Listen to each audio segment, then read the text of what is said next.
How do you learn who you really are? It's not found in books. It's found on the battlefield. All right, what's up, warriors? All right, welcome back to the Battlefield of Mind and Nicole Janton from Anxious and Ambitious. You guys don't remember, I'm so excited. We've done a few things together already. And at this point, we can just go ahead and get into some hardcore stuff because I know you're a warrior. I know you can handle it. Mm-hmm. Yes. I prefer the term goddess, but I'll take warrior. Oh, I see what you're doing. Amazonian goddess. All right. So in any case, we're getting into this stuff where we're talking about introverts, extroverts. We realized that we're talking, and I'm like, people would love to hear this conversation. And I'm like, we're already dropping bombs. We might as well record them. In any case, I actually kind of lost my train of thought for the intro. So we were getting into I think I'm an introvert. I think I'm an extrovert. I know I'm an extrovert. You're like, I might be an introvert. Oh, I know where I was going. So when I noticed with women today, you girls, like you're mid-20s. And so you're in a little bit of a tail end where the girls in my generation, like in the 40s or mid-30s area, they were in this pioneering phase of figuring out how are women supposed to go into this burden of performance, not just burden of beauty or just take care of the home. It changed from 50s, 60s, and before, now from the 70s and 80s forward. Now this generation of women is the first generation of women that can go do whatever you want. Own the company, work as a CEO, be a lawyer, a doctor, be anything. You can be anything you want. And that's a really interesting shift from a group that was marginalized to say, you stay at home and you take care of this, which was still a very honorable job. So nobody was bitching and complaining that they had a good mom. No one was mad about it, but there was some things that weren't available. Well, now it is. So now I've noticed for women to be able to go, well, we have to also go burden of beauty and burden of performance. Well, how the hell do you do that when there are no role models? There are no guides. There are no people who have done this for generations when men have had to do this burden of performance since there's been men. How do you compete with that? Well, one thing I noticed was almost like a split personality. When women have work mode, that's a different human being. It's almost like when we see people do personality tests with women, it would almost be well, which am I doing it in work mode or home mode? Because those would be two different personality types. Mm-hmm. What are your thoughts on this observation that I'm seeing? Yeah, I have noticed this as well, and I've had to work through this in my own life, quite frankly, because for a long time there, being somebody who's really ambitious and driven, it was hard for me to turn that off and really soften into having more connection and fostering just more intimacy in my relationship, especially when I was going at work. It's sometimes hard to turn that off. Being in the entrepreneur space, you can go on your phone and be working anytime. So I've had to do a lot of balancing to find that balance. And I would agree, while maybe not a split personality, we have to allow different aspects of ourselves to come out, because there's that piece of doing, right? Going after the things, but then there's that more feminine place of receiving and just allowing yourself to be in flow. So yeah, I think it's probably a challenge for a lot of women out there today. I've been hearing this a lot. I actually do want to get into more because I've been seeing women who work with women talk about being the receiver, which is design-wise makes perfect sense. But right now with the burden of performance also falling on split personality, split homes with dual incomes and a lot of responsibility now falling onto women because economy-wise is really difficult for a lot of people. And so there's no way that it's not set up for a guy to be able to keep up with how things are just on their own and take care of everybody anymore. Not because men are doing less, but because the setup is just not built for the inflation and economy that we have. It's just not. I wish it was, but I know a lot of guys really struggling right now and they work their asses off. So now you got more moms who have to work, not to mention we'll get into the part where there's a big societal push that we don't need fathers in the home, which we can destroy that in a second. With this thing where now women have to take on far more and they're getting the wishes that they wanted. Well, I want more responsibility. I want to take on more. Now I want to take on more. It has turned into women becoming human doings and not human beings. That's so interesting, that idea of women becoming human doings instead of human beings. I've never heard of it put that way before. How are they supposed to manage now? Because being a human being for a woman is beautiful. Like a woman being is like, listen, I'll tell you as the guy side, like a kind, generous, compassionate, encouraging, sweet woman will turn heads far more than a boss babe ever will. I'll tell you that right now. Guys are not interested in boss babes. I'm going to put it out there for all of you who think that guys are really interested over your paycheck, your status, your degree. We don't care. What are we going to do? Nicole, real talk. You and your husband, when you guys met, could you imagine your first date, him going, so how much money do you make and what's my cut of that?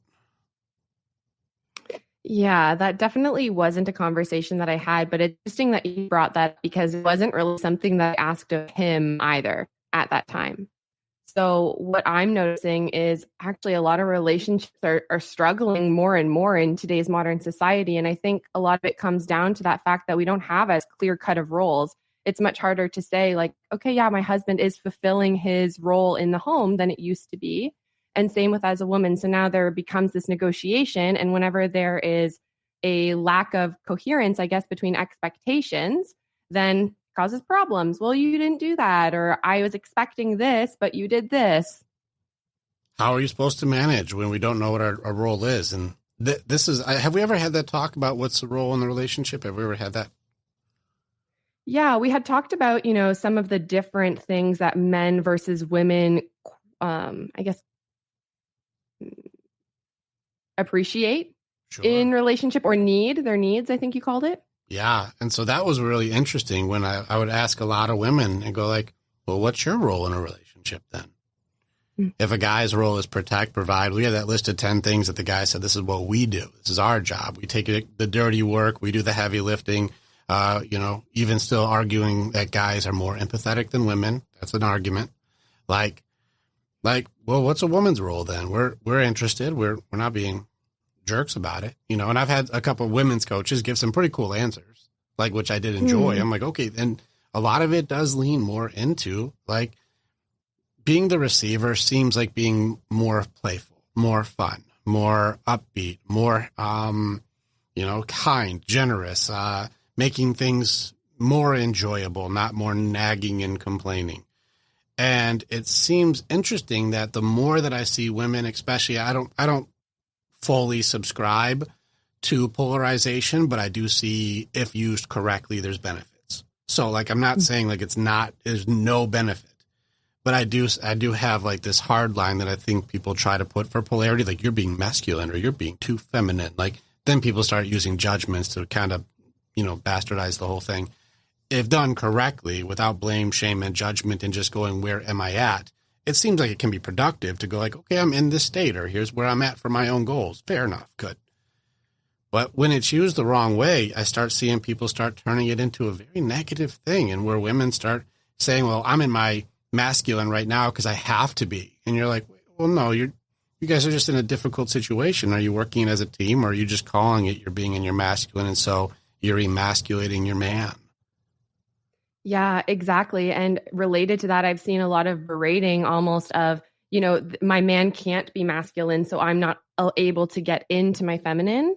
But it goes far beyond who you're in relationship with if you're able to tap into those qualities of yourself. Yeah, give me some examples of what you've been hearing for that, because you hear far more from the women's side than I do. I've had women's groups, but you're more plugged in. Please give me more info. Yeah. So, actually, there's a male speaker that's coming to mind. I think his name is Danny Morell, if I'm remembering correctly, but he talks a lot about empowering relationships and how, men, you need to pay the bills. You need to be the protector, be the provider to allow your woman to sink into this ability to be in her feminine, to be that receiver, to be that lover that they want. But for me, I think it just places a lot of blame, which gets into that victim mindset instead of, being a warrior, taking control over your own life and how you want to show up. So I think a lot of what I've been hearing, it ends up getting into that victim mode of, well, if somebody doesn't provide that masculine container, then no wonder I'm not able to tap into my feminine, as opposed to how can I foster more of this within myself to then attract in, right? Magnetize in that, I guess, masculine container that they're desiring. Yeah, what an interesting game, right? I have watched a lot more women try and shame men into strength than encouragement. I don't know if you've noticed this, like nagging, complaining. Well, why don't you just do this? You're being a wuss. You're not a real man, or you're not a real protector. Like this shame that's going to try and make it so a guy does better. He's going to try harder for the woman who just complains all the time. I don't think you understand the concept of a cheerleader. Yeah. Like, guys will bleed on the field and their cheerleader cheering them on. Guys will do anything. Listen, underneath all of your guys, this isn't to say we're little boys all the time, but each guy inside of them has this part of them that wants to impress their girl. Listen, Nicole, you ever seen the thing where like your guy will be doing something and then all of a sudden you're around and now all of a sudden he's like twice as good at whatever it is. Like, us boys do that. Watch what I can lift, babe. If he's having a hard time benching, and you're like, let me see your bench, babe. You're like, oh, look, I just got super muscles now. Like all of a sudden he's like, check out what I can do. Like we want to impress you. We want to. It's inside of all of us guys to impress our girl. We want to do that. And so when our girl is constantly not paying attention, not impressed, doesn't care about anything he's doing. Look what I built, babe. Look what I fixed. Look what I created. Look what I lifted. Look what I, improved. Look what I have done. I have done something very cool. And when it's not your thing because you are so busy doing whatever you're doing, like, okay, well, are you going to go fix that other thing too? It's like, how did you... You keep missing the good stuff and then creating more problems and then wonder why there's no motivation. Well, you're never impressed. I see women all the time create their own problem by saying like, well, what should I be impressed about? He doesn't do any of these things. It's like, yeah, but did you see what he did do? And the guys who you cheer on will do 10 times more than the guys you nag. They won't do as much. They just won't. Yeah. Yeah, it's interesting. And I wonder if part of this is almost like a chicken and the egg thing in the sense that like what needs to come first, because a lot of the time then the woman might say, well, I don't want to cheer him on and praise him to get him to go do something. Let's say, for example, you had a man that was just sitting on the couch all the time, wouldn't do anything except for play video games. Like you don't want to be like, come on, babe, you got this. The dishes, they're all yours. You really got this. Well, it depends on how it goes here. This guy who's sitting around playing video games all the time, why did you choose that guy?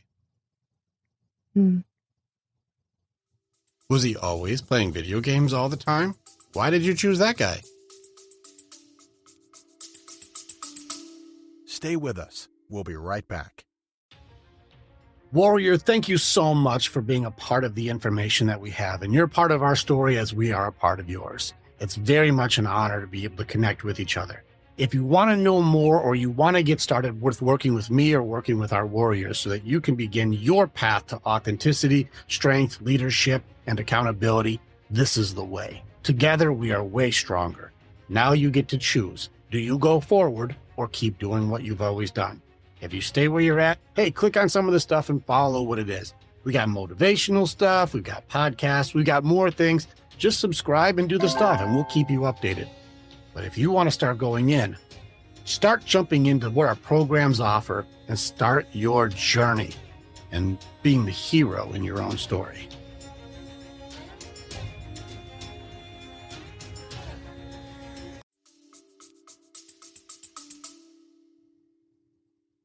Right. So coming down to that selection and then these false expectations based on who they chose. I picked the guy who plays video games all day long and then wonder why he's not ambitious about dishes. He never was. When did it change? Now, if you married this guy because he was the best dishwasher on earth and then he just quit his job, all right, now I'm getting you, because now we're getting into the standard expectations for sure. You used to do, but now you don't. Fair enough. That's a thing. Sure. But if he's like, I never did that. I've always been a video game. I'm a professional video gamer. What do you want, babe? I pay the bills playing video games. That's what I do. Or this is what I've always done. Well, why did you pick that guy? That's really interesting. And it makes me think that, a lot of the time when people are entering relationships, I think in our modern society, it's so fostered around love, which is beautiful, but it's all around, does he give you butterflies? Is there that connection? Is there that passion that so much of the time we don't actually have those important conversations at the beginning of the relationship, right? And this goes both ways. Oh, for sure. This is the funny thing about commitment. Also, we can go that way. I remember I was talking with a psychologist, Anthony Dahlman Jones. He's written like 6 psychology books, and him and I will talk. And he was telling me a story about he had this really brilliant idea. He had like this 4-stage process for people about to get married. He's like, I got this idea. We got 2 sessions where me and another psychologist, we do therapy psychology together to get them prepped for like, here's what marriage is going to be like, and how are we going to delegate and split this up, and what are the agreements we can make, and do a healthy phase. And then we go all the way down to like a tax guy, and the very end is an attorney to explain the legalities of how a marriage works and what does all of those things look like. So they're like, they know all the pieces of marriage before they get to like the altar. Like they are as prepared. He's like, we're going to set these people up for success. And he took like a high number, like 100 different couples. And he's like, we're going to work with each one. And like the first 2 sessions, we break down all your stuff on who does what, who does where, what are the responsibilities, what are the expectations. Then we get into like, how does it look for finances and all of that stuff. And then the last one is the legal part. I was like, all right, cool. Sounds good. He's like, here's how people truly seem to understand what marriage was when it started getting to this commitment level. Out of 100 people, when we started asking, well, who's going to do this and who's going to do that and who's going to take care of this and who's going to pay for this and who's going to be responsible for that thing and who does this, it almost always would turn into, I'm not doing that. No, you're going to do that. I never agreed to that. You're doing that. I'm not doing that. I thought that was your job. The agreement started getting really problematic. Out of 100 couples, how many of them you think made it to the attorney phase? Well, with the foreshadowing that you gave there, I think it's probably a slim pickings, maybe 50%. 50%. That's slim picking. It's half. He said none of them made it to the end. Wow. He said nobody made it to the attorney. They were all arguing too much before they could even get to the final phase to like understanding what it is. That's how little people understand love and marriage. They have this idea in their head, and a lot of it comes from what their parents' relationships were like or how much they don't want to be like their parents, which subconsciously they end up doing anyways. But like they have an idea of what things are going to be, but we never had agreements or conversations on what that is. It's just going in with blind expectations and waiting for the other person to be converted into what you believe they're supposed to be. Well, without a conversation, good luck. Yeah, exactly. And especially if your partner has a much different upbringing than you, maybe a very different family model, it could create a lot of friction, right? I think it'd be even more concerning if 2 people met who had the exact same upbringing and be like, that's your sister. No, but I just mean, like the people who could have been maybe high school sweethearts, met in the same town, grew up in a similar neighborhood. Of course, there's still many differences between the families, but I just feel that they may have an easier time integrating if they've had similar parental experiences, because that's their framework for what a relationship should be. So that's going to impact the expectations they bring. Yeah. Well, it gets into the dynamics of, here's just a story that I did a video on this too. Millions of views on this one. When it gets into the changes. And now it does sound like I pick on women a little more, but let's be real, ladies, who nags more? So in any case, I'm going to put it out there. When you guys meet, everything is great, right? You guys have separate places, separate hobbies, separate friends, separate things you do. And the stuff that he does, which may be playing video games, hanging out with his buddies, going camping, he goes fishing with the boys. You love that he's got ambitions and the stuff that he likes to do. He's got some dreams. He's got some stuff he's working on. He's got, his own independence. He's got a bachelor pad. It's not well taken care of, but it gets him by. It's fine, right? And you got your own thing. Things are good for you. You got your own stuff you're doing. You take care of your own things, your own decoration style, your own things that you enjoy personally. You got your stuff too. And you guys are both completely okay with each other's stuff. You got your things, he got his things. Everything's good, right? Well, let's go ahead and take this to the next level and let's move in together.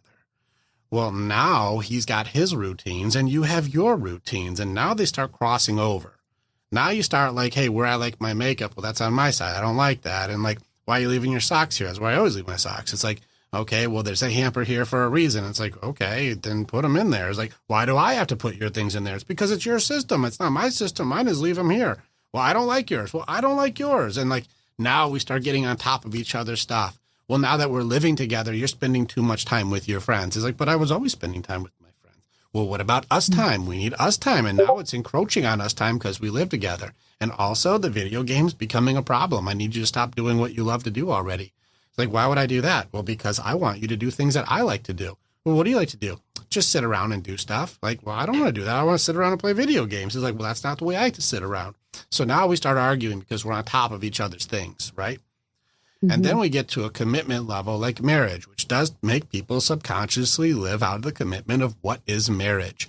Well, the only ones that we've seen as parents, and whether you came from a divorced home or a not divorced home, that's what marriage is supposed to look like. So you start subconsciously emulating the parent that you agreed with the most. Doesn't matter if you're male or female, to your mother or father, whichever one you were like, I like that one better. I didn't like this one as much. We emulate the traits that we liked better from the one and end up marrying one where they start turning into the subconscious version of the other. Ugh. Talk about a fun one when you're like, you're acting just like my mom or acting like my dad. And you're like, I don't like that. Why are they doing that? Well, you married what you knew. And then you go ahead and throw a child in there. Oh, by the way, with the marriage thing, talk about absolute ownership. Now, this is where I've seen the ring hit the finger. And as soon as the ring hits the finger, now it goes from requests to demands. You need to start doing this now. You're not doing enough of this around here. Why don't you do this thing? You're not doing that. Get this right. You're doing that again. I hate that. And you're like, what happened? The things I used to do, you used to like it. You used to praise me for, you used to enjoy. And now if I do those things because you have ownership, now you turn it into demands. You need to start doing this around here. You need to start doing that. Why aren't you doing this? That's not what I like. You need to start doing it my way. Why do I need to do that? We didn't agree on that. Well, that's what I want, so start doing it. Well, it seems like it changes every week, and it may change next week too. Do that too. Well, that changed quickly.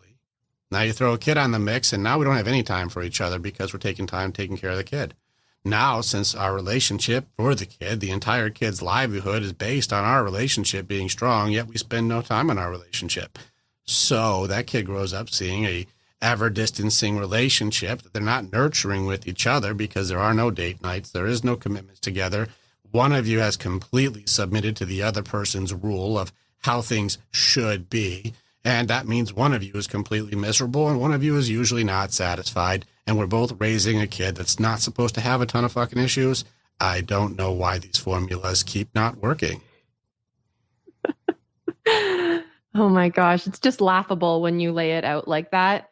And something else that I've noticed too is there's this theme that you always hear of, I didn't know this version of that person when I met them that is now coming out when XYZ, when I moved in, when I got married, etc. Right.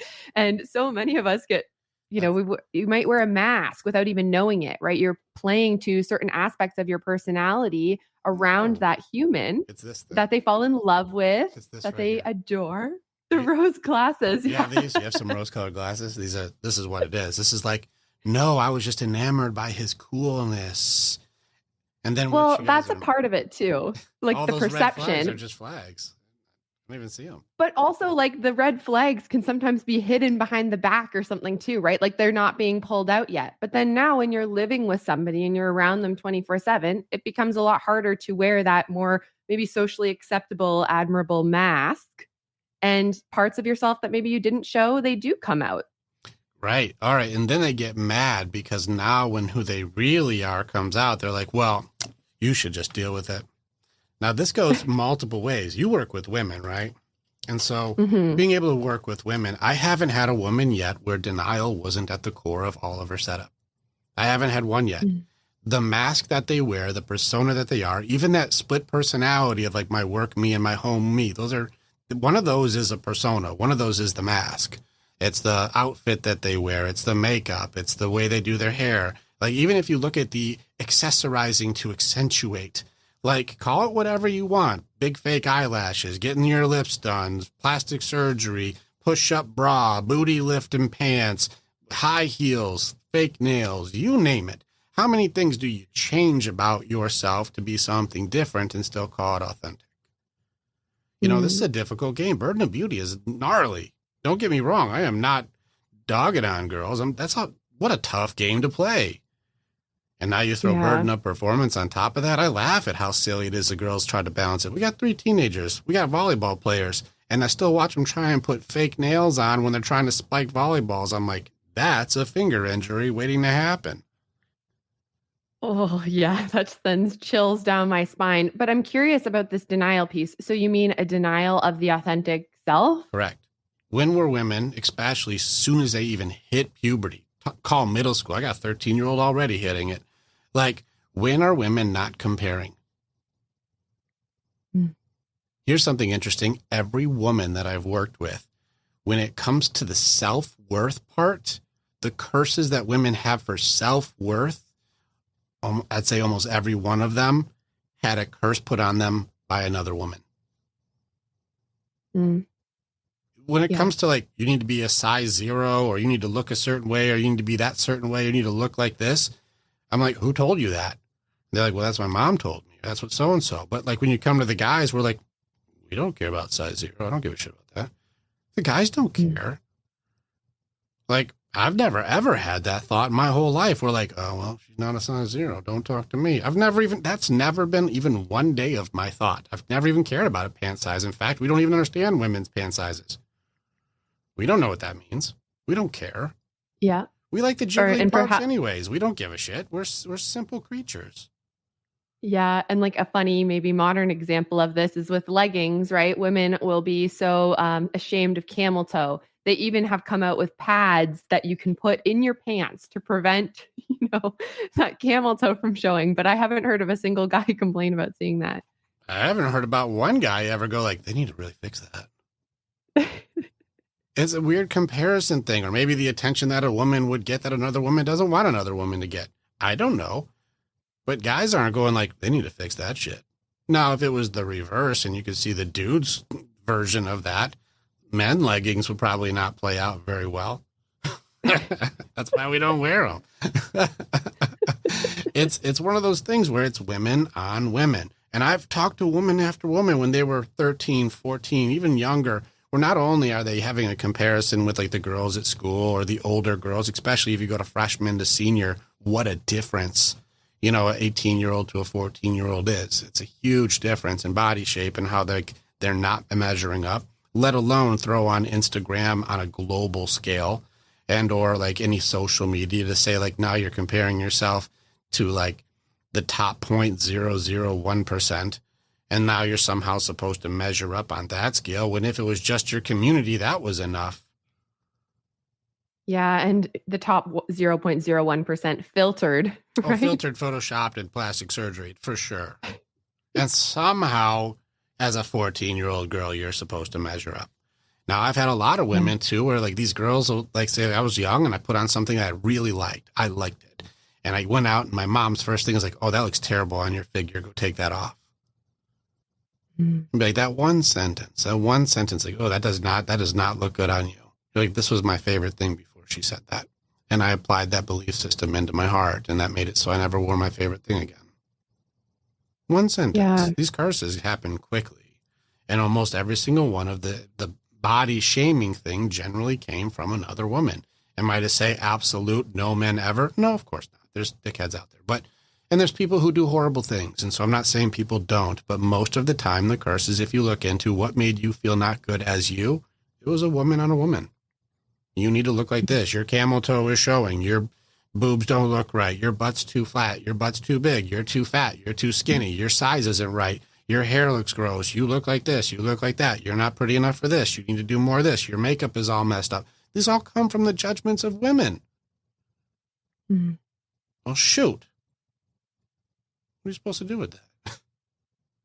Yeah, I'm curious there. So if most of the curses, because I can agree, and I mean, one of the big things here is a lot of the time these beliefs that we have come from such a younger time that now they're ingrained in us and we don't even know. They're not a belief that we chose.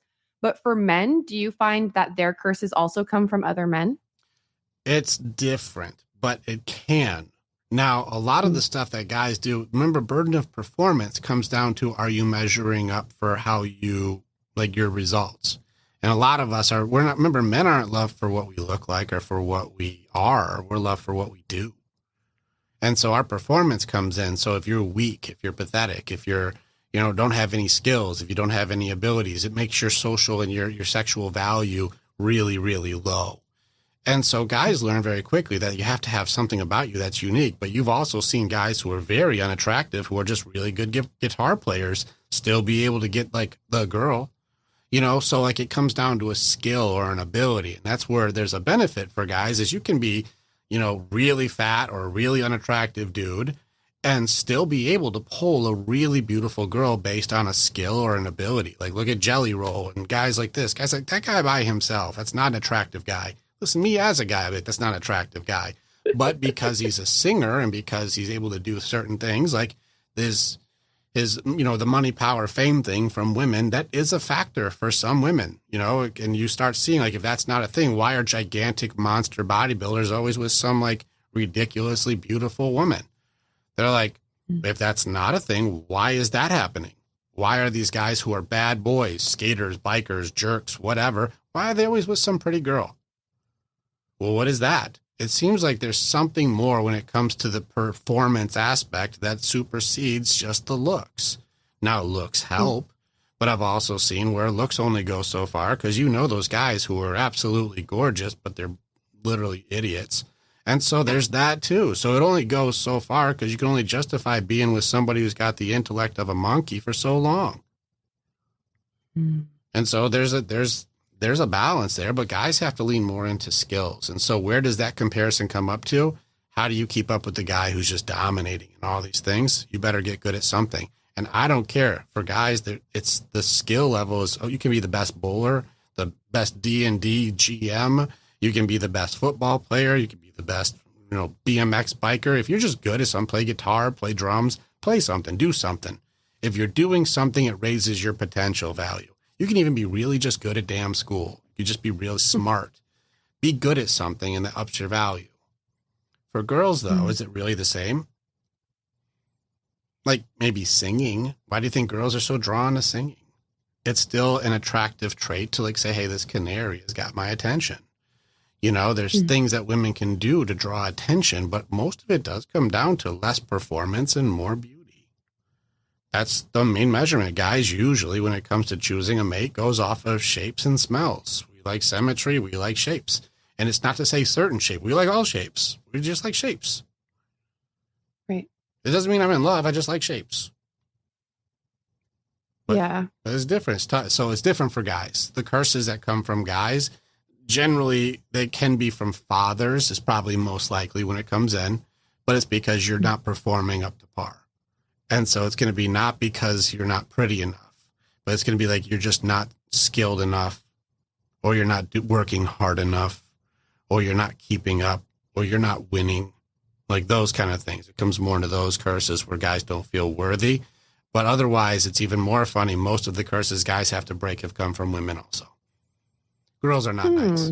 Girls are not nice. Riddle me this. Go find some really kind to guys middle school girls. They're not. Yeah. I just. But I mean, I would argue find some really kind to girls, middle school boys. No, I don't argue for middle school. They're dumb. Different. They're dumb. I will say when it comes down to us being teenagers and this is like teenager years is the stupidest. It is the hardest for all of us. Everybody. It's so dumb. First off, I will give it to girls. When girls get into their first love relationship, they will give pure, beautiful, amazing, full-hearted love. They'll give everything they got to a guy who he gets confused between eating crayons and mac and cheese. He doesn't know which is which. Like we are not worthy of the beautiful hearts that are given. We're too stupid. We're chock full of new testosterone. We nowadays look at kids, when they look at boys' phones, what do they use for their phones? It's like friends, sports, games, porn. That's what boys' phones are. Teenage boys, these are mobile porn hubs. That's what these things are. And so they think that what they're seeing is how it just goes. Well, imagine being like a young girl thinking that you're supposed to just get destroyed in every hole you have because that's what this kid watches all the time.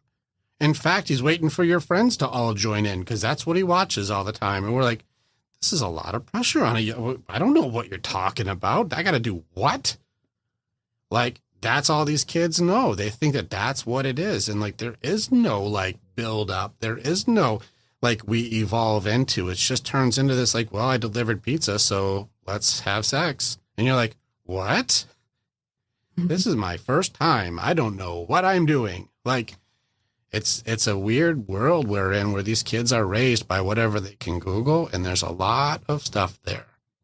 And then how do girls find value in themselves? Boys don't value shit at this age. They have no values. They have none. But they have high expectations now that your body is supposed to be fair game. So now girls are doing this hot girl summer thing where they give it away for free. Here's the thing that's important. If you look at just hypergamy and how it works. When girls are young, like even your age and like you get even take 30 under, like advantage girls for sure. Burden of beauty, youth favors beauty.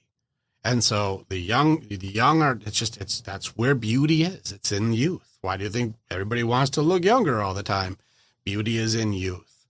And so advantage girls, advantage for them for the value when it comes burden of beauty way out supersedes burden of performance for boys. We don't have a career yet. We don't have status. We don't have finances. We don't have safety security. We don't have our established anything yet. Why do you think younger girls will date older men all the time? Well, they have their shit together. That's why.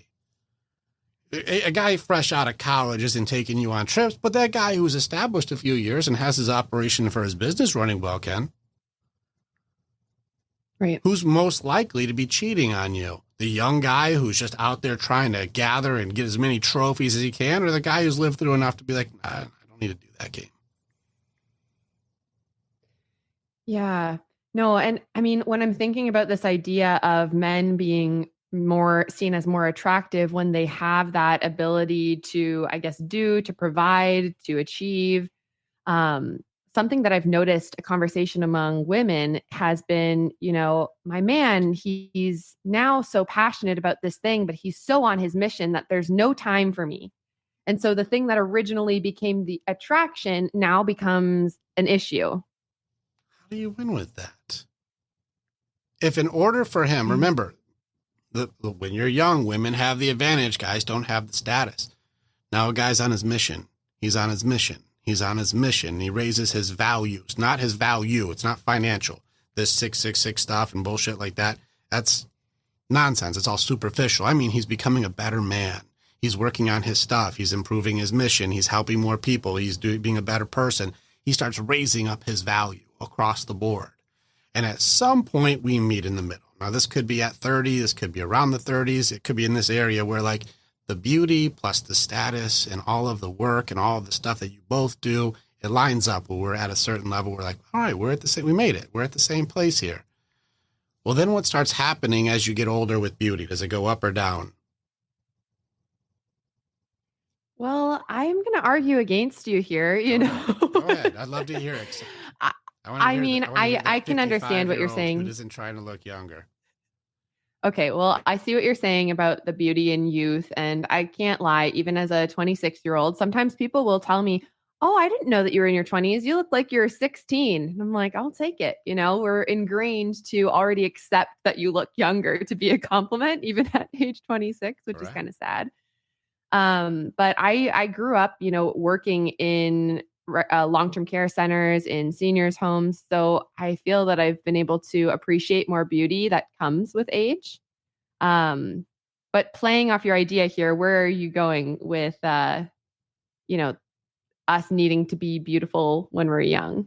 Oh, well, no, all right, let's look. All right. So now we're at the even point, right? All right. Okay. So yeah. When it comes to aging, do people get more physically beautiful or less physically beautiful? Women's side. Does it depreciate or does it get better? I guess you could say it depreciates. That's how it works. I wish that it didn't, but beauty is a depreciating asset. That's what it is. It always has been. The older that you get, there's going to be wrinkles. There's going to be stuff that changes. And we can argue with this like, well, that's beautiful. Listen, all the ladies with wrinkles are trying to be like, I'd like to, get rid of the wrinkles though. Like, I liked it better when I didn't have them. I liked when I was 26. That was the shit. being 56, I'll switch, and ask if you could change. You see people go like, no, I feel dignified. Listen, but we can do it. We can just switch it. No side effects, no consequences. You can look 26 again. They're like, well, okay. Right? Yeah, it's true. So that happens where like that burden of beauty is going to become more difficult to maintain because beauty starts to depreciate. It just does. I wish it didn't, but it does. It doesn't mean I don't find a woman. Andrea's in her 40s. I find her very attractive. So I'm not being chauvinistic here, but she's also fighting against burden of beauty because she's like, oh no, I'm getting old. She works in makeup. She works in those fields. And so the beauty industry, it's always constantly creating new judgments. Tough for ladies, right? Well, guys, now my company is doing better. Now I'm getting more status. Now I'm working more on me. Now I've improved my thing. My mission is accomplishing. I'm doing better. So now beauty's depreciating and his values are going up. Now it creates a little bit of a gap here. Unless she's working on herself too at the same time, it's going to start getting different. Before, listen, advantage girls, they can choose any guys they want, right? And then it starts changing to where then advantage guys and guys around my age, even up to 50, now have status, power. They have the ability to do good things. They're not out trying to prowl and get all the girls. At least the men, not the boys, are loyal, solid, good, looking out for people, can take you places, can do things, doesn't have the issue for providing, can create, the security you're looking for, solid in himself. He knows who he is. Well, his value has gone way up. And now you're struggling, if you're in your 40s to 50s, to try and say like, hey, what am I bringing to the table here if beauty used to be my main resource? Well, you can't say your finances because he doesn't need your money. What, your degree? What are you going to do with that? I can't use that. What is it? Your job? That doesn't have anything to do with me. I'm doing fine without that. I've been working on my value. Is nothing to do with that stuff at all. So what becomes a true value? What becomes the value in a relationship, which leads us back to what are our roles? Why are we complaining? Because at that point, if a guy is raising his values and a woman's not working on herself at all because she's waiting to just be like, just love me for who I am, even though I don't work on anything with that, we're going to have a bit of a dissonance here. You used to have all the options and then it switches. Well, you expect him to do what when you're putting in no effort? That's difficult. And women will argue, well, why? What about if it's the other way and I do all the things? Whenever I meet these guys, they were usually trained. What do you mean? I'm just going to take care of it. I'll just take care of it. A lot of women want to be motherly, thinking that's how that they will make it so the relationship is good. And they'll meet a guy who's like, oh, shoot, you're being motherly. I'll take care of it. Like, no, I got it. No, I got it. No, I got it. No, I got it. Until they're overwhelmed and going, why don't you do anything? And going, because you said you got it 500 times. Right. Those are trained. It's like that dude's trained. But like anytime I ask the guy, I'm like, well, would you do it? He's like, I don't care. I'd do it. Doesn't bother me. She was just complaining so much. I just let her do it. And then she complained when she did it. So I don't see the win. Just putting it out there. Like most guys, good guys don't argue. They're not like, this video game is more important than you. Well, you pick that guy. That's you. I don't know why the guy in video games are more important than you made it as far as he did. That's you. But otherwise, if the guy became the video game playing guy, odds are you took on way more of his stuff than you needed to. Yeah. But I mean, how we're talking about this right now, it almost makes it seem like relationships are a losing game. So I'm curious how you see that. Yeah, like the other side of it. The way they're set up right now, yes. If you go by Facebook society, if you go by the way people are trying to impose what they think things should be like, it does remove any type of, you want to know what the biggest thing that the guys are struggling with for girls, and I think girls are too, is empathy. It's number one thing. It's off the table. This is also getting into where I would challenge leadership. And I also have a really strong quote and something I use as a pillar for the Warrior's Way to measure how men and women are. And so like when you get into this empathy thing, women aren't doing it for men at all. Now, there's a very big difference between well-being and empathy. They have it like, no, I take care of this and I fix that and I have his lunch ready and I have the laundry done. I'm like, those are well-being. That's not empathy. Which one of those is a feeling? Is laundry a feeling? Is lunch a feeling? Which one of those has anything to do with that man's heart? Well, no, I never ask about his heart. And if he's having a really tough day, how quickly until you go, well, what about my day? Where's the empathy for a man? I did a survey. I had 200 guys I talked to. I did a survey, and I stopped there because it was getting a little repetitive. I was looking for any variation between these 3 questions. As a man, do you think your feelings matter? They all said yes, across the board. Do you think your feelings matter to your girl?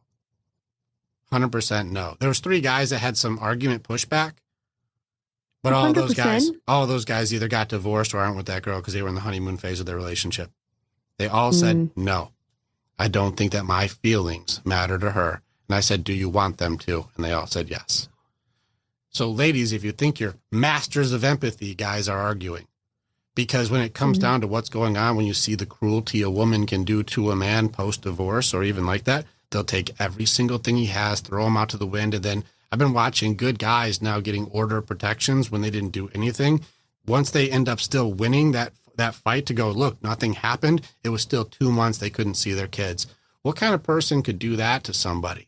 I actually asked my men this morning, I'm like, could you do that to your girl? I'm like, could you do that to your girl? No matter how mean she is and how cruel she is, could you kick her out, take all of her stuff, make it so she can't come back in the house and she can't see the kids for 2 months off of nothing? Could you do that? And every guy was like, man, even though she sucks sometimes, I couldn't even do it. I couldn't even do it. I just couldn't do that to a mom. I couldn't do that. Happens to dads often. Good ones. I just had a guy record with me. He's like, we didn't even have an argument. She did that to me. Called the police. We weren't even fighting. I wanted to like work things out. She said, nope, called the cops and had them come and escort me out of the house. And we didn't even argue. Then she created an order of protection on some false charges. I couldn't see my kids for 2 months until they dropped the charges because there wasn't anything there. What are you supposed to do with that? Who would do that? This comes down to where's the empathy at for a guy's feelings? Because that guy lives in hell now and you feel completely justified. Why? How can you break the golden rule so hard? This comes down to leadership. Can a person who does not have empathy for one member of the pack be the leader? If there's a whole entire piece of the pack of your unit that you do not care about their feelings, should you be worthy of leadership? No. That's what we're finding too. But the guys have empathy even for other men. So the guys you're finding have much more empathy. They care about her feelings, they care about the kids' feelings, and they care about other men's feelings. Not an enemy, not a person that's the attacker in the house or something, but if it's like a brother or a friend or a guy, they'll care about that guy's feelings. Even in the brotherhood that we have, it's the only place guys go where they can go, man, my heart is hurting right now. And guys go, bro, lay it here. I got you. Instead of going, oh, yeah, your heart hurts. Check out mine. We don't do that. Where can a guy go that his feelings matter? Ladies, this is a huge opportunity. Yeah. Step up. Start caring for your men and you'll stop nagging. Start looking at your man's heart. I put guys in tears all the time. You know how I do it? I appreciate them. I have guy after guy who breaks into tears when he's talking about, my wife is saying this and she's complaining about this. And I just worked all day. I did 14 hours. I smashed my hand at work today. And the first thing she says is, why didn't you do this? And why didn't you do this? And why didn't you do this? I'm just trying to help the kid out. The kid's eating. The dishes got dirty from me feeding the kid. She's complaining about this. My hand's throbbing. What the fuck? And I'm like, hey, bro. He's like, what, man? I'm like, good job today, man. Hey, you did some good dad shit. And man, you're a hard worker, bro. I appreciate everything you're doing for your family. And you sacrificed your hand today to make sure that your kid can eat that food that's being complained about. Man, you're good job today. Good job today. I see you, man. Thank you for your sacrifice that you do to be a good man and a good father. Thank you for all the stuff you just put in. You put in 14 hours a day, sacrificed your body and your health, and you made sure that you had provision on the table that we later complain about and do not appreciate. Well, I appreciate you. Good job today. That's a good man. And I watch guy after guy going, oh, because we crave appreciation and we're not getting it because no one's caring about that man's heart. Just what are you going to do for me? Yeah. But then I've also heard, women, just to play devil advocate here, because I'm curious what you'd say about this. I just wish that he could stay home and take care of the kids for one day just to see what it is that I have to deal with. Absolutely. To appreciate it. 100%. Go do his job. Because I know most of the guys that I work with have jobs that women don't do. Bricklaying, hardcore construction, operate a crane, dangerous jobs. Like, well, go do what he does for 16 hours. Happily. Yeah, like I've got places. These guys are like, wait a second, you want to go do my dangerous ass, hard-working, smash your hand job? That you want to go do that? I'll have gourmet dinner ready when you get home. Let's go. I'll wear a maid outfit and everything. Let's do it. Like, I have guy after, like, I'll switch. What do you think is going to be harder? You got to go fix the car, or I'll sweep the floor. I'll trade right now. You want to go in the roof and fix that leak? You go get it. It's dangerous, but you got this. You're going to show me? Go do it in heels, babe. Like, I'll go ahead and I'll mop. I got it covered. I mean, unload the dishwasher while you're the one out paving, shovel the snow. Switch it up. Yeah. I mean, when you think about like mopping versus like a big labor thing, it makes it seem like what the woman is doing is so much easier. But then there is lots that the woman would do. For example, I hear a lot of the time from moms, like, if my kid's crying and he's around, like, I'm more worried about him than about the kid, right? He doesn't even know what to do and all of that. So I don't know. I just think that all of this comes down to, how can we actually just appreciate one another? Sure. And respect one another's emotions, because it does kind of go both ways. Well, sure. But if there's a complete disconnect, 100% from one side, it does create resentment. Think about how women want to vent. Think about it. I want you to hear my feelings. Let me just don't fix anything. Just let me unload, right? Guys aren't built for that. We're built for fixing things. So when you give us 5 things that are wrong, we're like, well, I could fix 2 of them right now. I don't need you to fix them. Just listen, right? We're not built for that. That's not our job. We're built to make things better for you. And if you don't want things better, we get confused.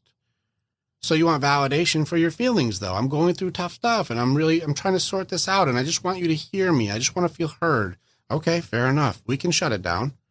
I have my guys do that. We'll shut it down. I'll listen to everything you're going to say. Do you want me to fix anything? No. I'm going to delete everything that you're saying then when you're done, because this is a lot to unload on somebody. So I'm going to put all of this in this bin of I heard you, and then you want none of this actually fixed, right? No, I just wanted you to hear me. Then it's deleted. So don't come back later and say you already asked me to do something when you said you didn't want that done. As you wish. That's one thing. When a guy starts unloading on a girl, what a tough day it was. What a tough day it was. What a tough day. Why is it not seen as like, baby, you're important to me and I want to hear? And it's going to be like, oh, God, you're just so negative. I mean, how often is it received as like, hey, my baby's hurting today. My baby's going through it. What can I do for my baby today? Instead of going like, so what are you going to do about it? Riddle me this. Where does it not start breeding resentment where a female's emotions are very important, but a man's are annoying? When does resentment not start to grow? Does it operate both ways? Yes, but how often is she in her, let's call it the feminine, where she's being kind, nurturing, empathetic, like she's concerned. She takes care of the things that, like, my people's emotions matter, and I am the glue that holds it together. Happy, it's a beautiful job. A solid woman is a beautiful job. It's beautiful.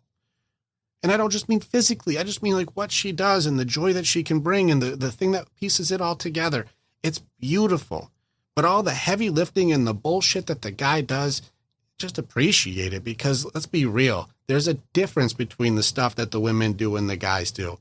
The guys don't like to do the tedious stuff because it's annoying work. Fair enough. Not to say it's not difficult. It's just annoying. But guys can do it.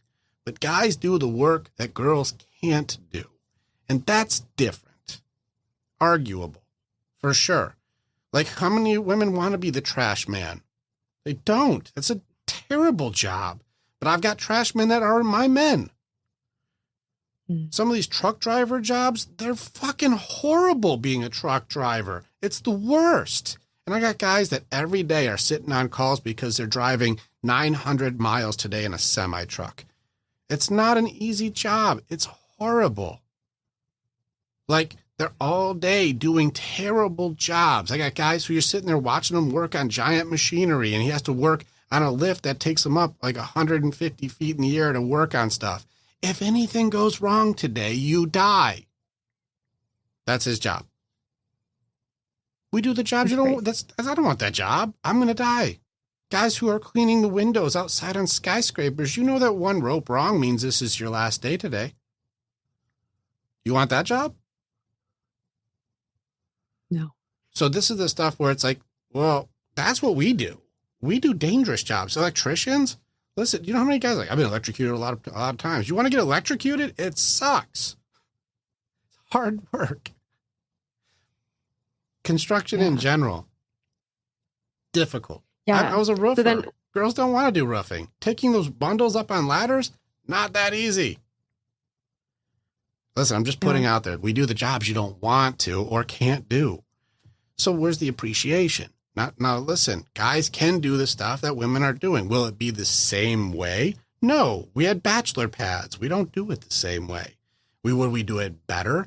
Didn't say better. That wasn't on the table. No, women like things to be a way that does aesthetically create a home. If done correctly, it's wonderful. It's a great team. I got you this. You made it better. Good team. Like, that's a good thing. There's nothing, I'm not complaining about that until somebody is complaining about the other person not doing enough when they have the things that they're doing that they're complaining about. I saw one where it was, the lady was actually pissed off at the husband because she likes the forks put in the dishwasher face up. And sometimes they'll put them in face down. And I'm like, well, did she thank you for the dishwasher and the forks? she was probably just upset that it was done wrong. He bought you a dishwasher and he bought you the forks. Mm. We're mad at our blessings all the time. So listen, I'm not trying to bash just on women because if you're doing it right, there aren't these arguments. Yeah. And I mean, what comes to mind for me here is women, of course, not asking about their men's emotions, but then it also creates this world where now men feel unsafe to express their emotions. And of course, that creates a myriad of problems, which is one of the reasons that I so greatly admire the work that you do in making, men's mental health a priority. I'd be curious to hear what you think would help, or I guess allow men to be able to express their emotions better, like with women, with other men in general. This is at this stage, I don't know how well it can be done. And I'm not saying this cynically. Here's the thing. I got a question for you that even my daughter had a really cool answer for. I've seen more women come out with this challenge. Here's the challenge. Since the core piece of women's entire defense system is denial, do you believe women are good at handling the truth?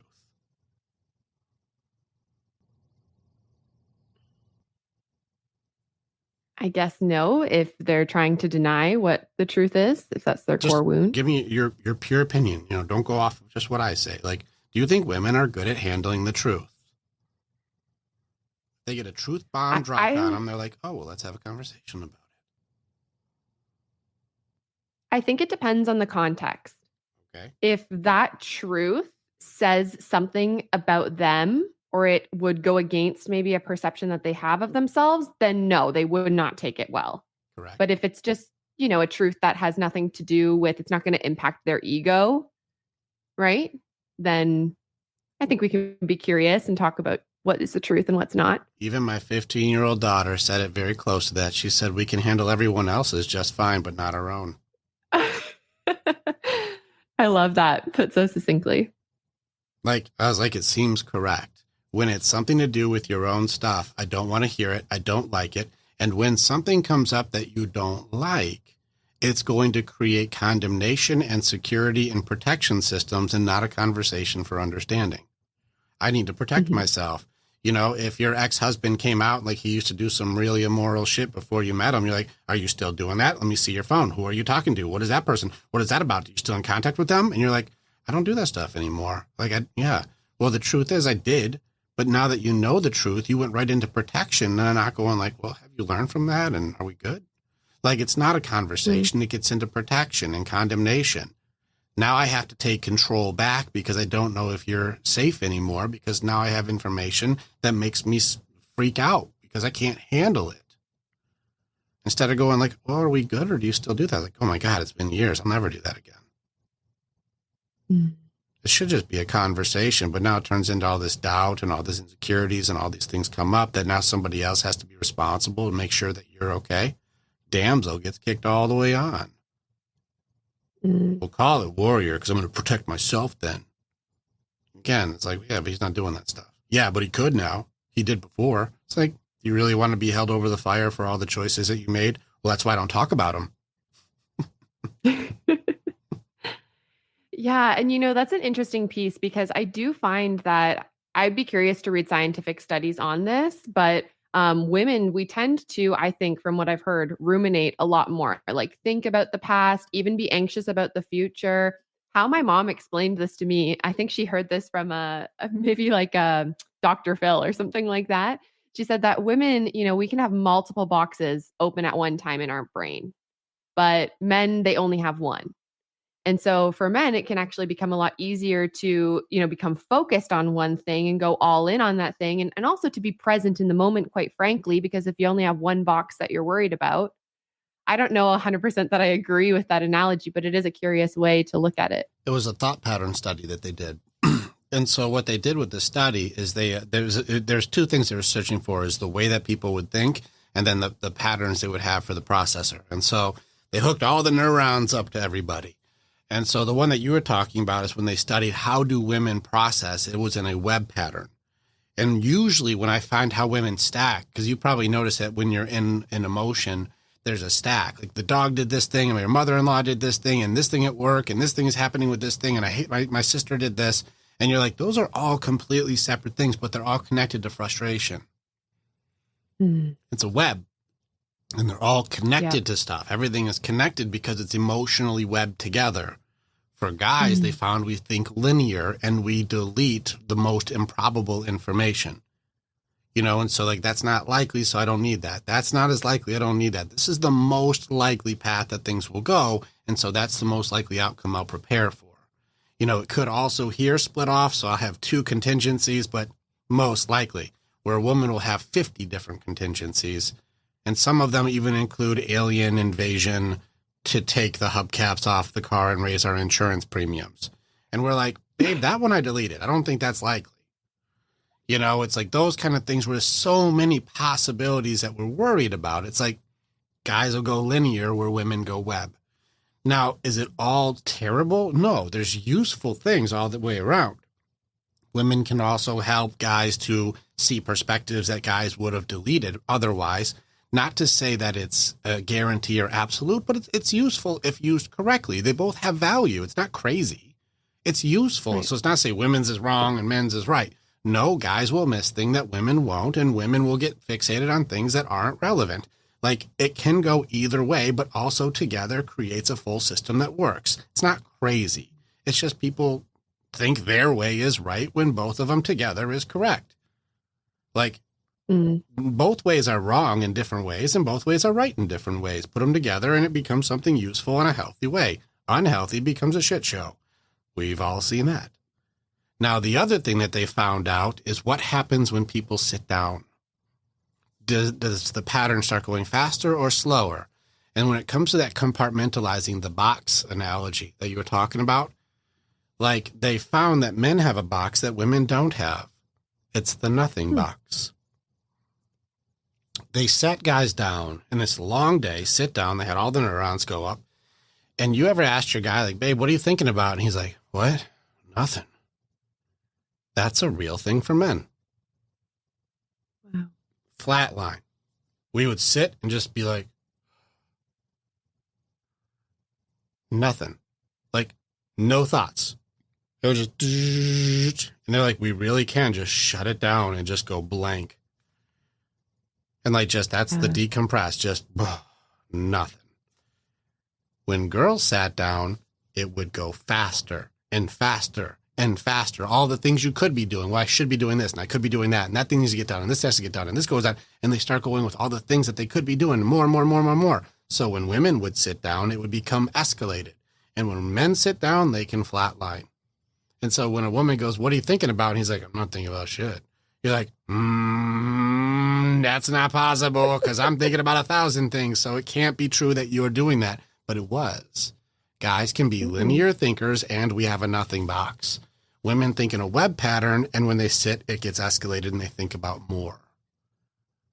That is so interesting. I have not heard it broken down that way before. And what comes to mind for me is, when you think about meditation, so many women always are talking about struggling with meditating. I can't sit down and meditate. My brain actually just gets way more overactive and hyperactive. Correct. And what I've found is that a lot of the time for women, it becomes more meditative to do things like dancing, like movement, things that allow, that network to still be active, but you can come into that presence. Mm-hmm. So this is probably related, I guess, to how our brains are. There's even also clever wired. ways that too, because I did an interview with Dr. Saperstein, who does hypnotherapy, and he was talking about like, it's actually, you've been hypnotized before. It's like, you ever done a long drive and then like you got there and you kind of just were subconsciously driving?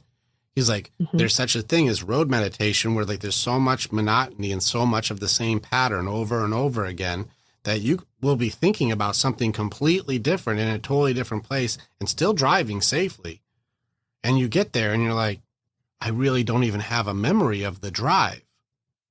He's like, sometimes you can be doing something repetitious or something monotonous and still be in a meditative state. And so sometimes you can be doing something that's on autopilot. It could be vacuuming, it could be doing something, whatever it could be doing, and you're doing something, but you're thinking about something completely different while you're doing it. It can also create the same type of state instead of like sitting down and trying to, some can't do it. And like, I'll support the ladies on this one. I struggle with the meditation too. There's one of two things. Either I can get into some kind of a state where I can pull it down, but like it takes me some work to get there. Or the next state that I go into is,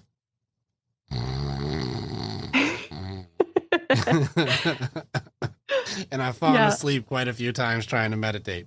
So that happens too. That's the nothing box kicking in.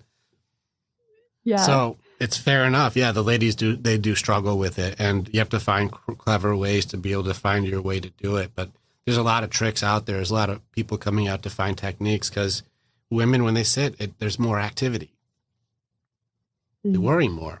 And it's not, like I said, it's not negative. It's just being treated poorly. A lot of things that are actually good for women are just being treated wrong. Like I'll give you another one. This red pill stuff. I'll be real. I understand. I get it, but I don't support it completely. Like it's done in a pretty chauvinistic way. So like, I'm not fully with it, but I understand why it's happening with the way that women are being, there's so much pressure on women to be boss babes and be this aggressive type that it's making it so guys are going like, they're not even fun to be around anymore. I'm just going to hang with my boys.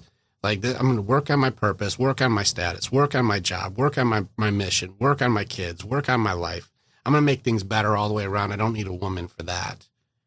Women are like, we don't need men anymore. Well, I'll tell you right now, the women who are the most successful are starting to struggle when they don't have anybody who wants them. They're like, well, now I've made it. I've seen millionaires and high-performing women and women who own the law firm and women who are doing very, very well, that once they start getting to late middle age, they're like, none of this matters to anybody. Guys they don't care about that. I'm not going to, oh, you have a law firm? We should go out. Like, that's just, guys aren't looking for that. But then hypergamy is still there. Women will date equal and up. Like, they've got to at least be at my level. What do you do when you're in the top 1%? Your level is a top 1%er. Well, that guy has like a 50 to 60% margin of choice. Why would he choose the most competitive of all of them? Yeah. And I mean, I think this comes down to as well, there's multiple things that people can bring into relationships. So, what I've seen in this space of girl bosses coming across that issue of what do you do now that you're the breadwinner in the family is how can you allow him to provide in now other ways that are not financial, What have you right? Maybe that found looks in like, that? I want to know more because it's got hypergamy. It's the other way around. And so, yeah. I want to hear how has that been going from if you hear the other side, because I have been talking to the guys that boosted their women up and take care of the kids, and those guys are not doing well. See, that's curious. And from my perspective, maybe that's because they're almost taking over roles that the woman would more naturally own. So when I've seen this, it's more, okay, being the breadwinner is one way that you can be the man in the relationship. Mhm. Other masculine qualities look like being strong, right? Being protective, maybe being the leader, taking the lead, like planning dates, planning the vacation, carrying the bags, for example, so that if they weren't contributing in that financial way, then they can still create that hypergamy in other ways. Does that make sense? Sure. So if I'm planning a vacation with your money, you would find that attractive. Uh, You see I what I guess. mean? It gets a little less attractive. If I'm being a great mom and you really are starting to resent me for the kids loving me more than loving you when you work your ass off all day, well, how much do you appreciate me being the great parent and you being the one that the kids are the most distant from? How much do you appreciate that? Yeah. Well, tell me. Listen, he's a great, strong man doing good dad stuff, and the kids love dad so much. And here you are, busting your hump, fighting against the wolves out there. You're being successful and kicking ass and doing hard work just to come home and not be treated like mom. Well, how's that feel? They love dad more. He's with them all day. And now it's like, hey, babe, can I get some money so I can go get groceries? Women don't like giving men money. There's a struggle there. There's some women who are getting better at it, but there is a dissonance there when a man's like, hey, give me your money. Men do not have that same thing, by the way. Men don't care. Here, take it. I don't care. Men don't, we don't care about it. We made the money so you can take it. Doesn't bother us. We don't care. Pay for everything. Doesn't bother us. But when a woman has to pay for the man, there's a dissonance there. There's something going on. Something starts to not measure up. It becomes a problem over time because you start looking at your man as a dependent. It starts to mess up the relationship. These guys who do this thing where they go the other way, and I've talked to them, the guys who go in this direction when you put her on a pedestal, and if I lift her up, I'll take care of the home, I'll take care of the kids, I'll take care of everything so she can get her degree or get her law firm or be a doctor or whatever. 5 years of me doing everything to lift her up. And now that she's up there, she wakes up and she sees me down here. It's not equal or up. And so there becomes a dissonance in the relationship because then the Chad at the office, who's the baller at the place, is starting to give her attention. And she's starting to see, I can date equal or up. And I'm with a guy who I don't feel like is the best that I can do. That's hypergamy. Is this the best man that I can get? This gets into an interesting question, Nicole. When should a woman settle? Yeah. And I mean, the question that was coming to mind for me is, with more women, becoming boss babes, for lack of a better word, this is becoming the case that women are becoming the breadwinners in a lot of relationships. So how can we then still have a positive relationship if that's the case? When should a woman settle? See, I don't see it as much as settling as much as accepting. Okay. Settling seems more passive, all right, well, if I can't have what I want, then I guess I'll settle for this. Let's go through it. But it's how could we accept and appreciate? When should a woman settle? Should she ever just settle and just call it acceptance? When should a woman settle for acceptance? When she should do that?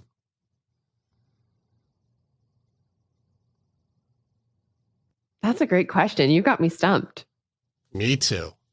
When should a woman settle? When is it, this is me trying to call it acceptance and make it work, instead of going, this is way below what I can do? When should a woman settle? Hmm. But so are you saying then, for in this scenario, that the women then should always go for a man that has I'm simply that asking hypergamy? at this point. This point, I'm only asking, at what point Okay. should a woman say, this is what I believe is the best I can do, and eliminate all options, even if they were better? At what point is that considered settling or not settling? How do you know? Yeah, what I've found for this is I think it's really important that for men and women alike to just get clear on what it is that you actually want out of a relationship. Good luck with that. People don't know what they want. They have no idea what they want. Can you imagine if people knew? Even when I get to that section, it's section 11 in my program. It's one of the biggest head scratchers in the program. People don't know what they want. It's not a muscle most people have. When were you not told what to do? Parents, teachers, coaches, bosses, spouses. Somebody's always been telling you what you're supposed to do next. Don't even get me started with military. There's a commanding officer always telling you when to wake up, when to go to the bathroom, what to do. People in that field always told what to do. Like, how are you supposed to know what you want? Let alone, as soon as you get to a certain point, you start taking care of other people. Well, what do you need? What do you need? What do you need? So either you've been told what to do, or you're helping somebody else with something they need. How do you ever know what you want? Most people are really stumped by this question. We had to turn our dreamer off a long time ago in order to get by whatever crazy life stuff is happening. Yeah, instead, most of us are a lot more aware of what we don't want. And then we focus on that, bring more of that in. You end up having more of that because it's what you know. Yeah, so it leaves you with that thing. Like, and now I'm not going the guy's side. I want to, but we will in a second. When should a woman settle is a bigger thing. And I watch women most commonly go, never. That's like it's the first gut answer. They should never settle. Well, then how do you know what's a good guy or what's a not good guy? We have to then get into the measurement system. Is it money? Is it power? Is it fame? Is it muscles? Like, what is it? Is it height? Like, how do we know if we got a good one or not? How do we know? How do you know if you're settling or not settling? Well, he's 1 inch taller and makes another 10 grand. That guy's better, so I'm going to upgrade. How do we know? How do we know if we're settling? Yeah, but he's a doctor, so I'm going to go with that one. That would be an upgrade. When should a woman settle? I got a stay-at-home dad or a doctor. Which one are you taking? How do we know if that's settling or not? When you wake up next to your guy and go, I don't know if this is the best I can do. I feel like I can do better. And then you got Chad at the office, who's this ultra badass super attorney monster who's giving you a whole bunch of attention all of a sudden. And then you come home and, your husband's been playing with the kids and the house is a mess and the kids are happy, but you're not. When are you settling? Yeah, I mean, when I think about that idea of the stay-at-home dad and the doctor, I mean, for some women, I think that the idea of having to take the doctor and it with the, I guess, side note that they would have to be the stay-at-home mom, they may feel like they're settling, right? Whereas someone else may feel like they're settling if they choose the stay-at-home dad because now they have to be the breadwinner. Now we're starting to see the conundrum. Now it turns into what influences are you using to measure whether you're settling or not? Is it Facebook, social media, mom's opinion, sister's opinion, best friend's opinion? Get rid of them. Swipe right. Get a new one. How do we know if we're really doing well or not? What's the measurement system for a man's value?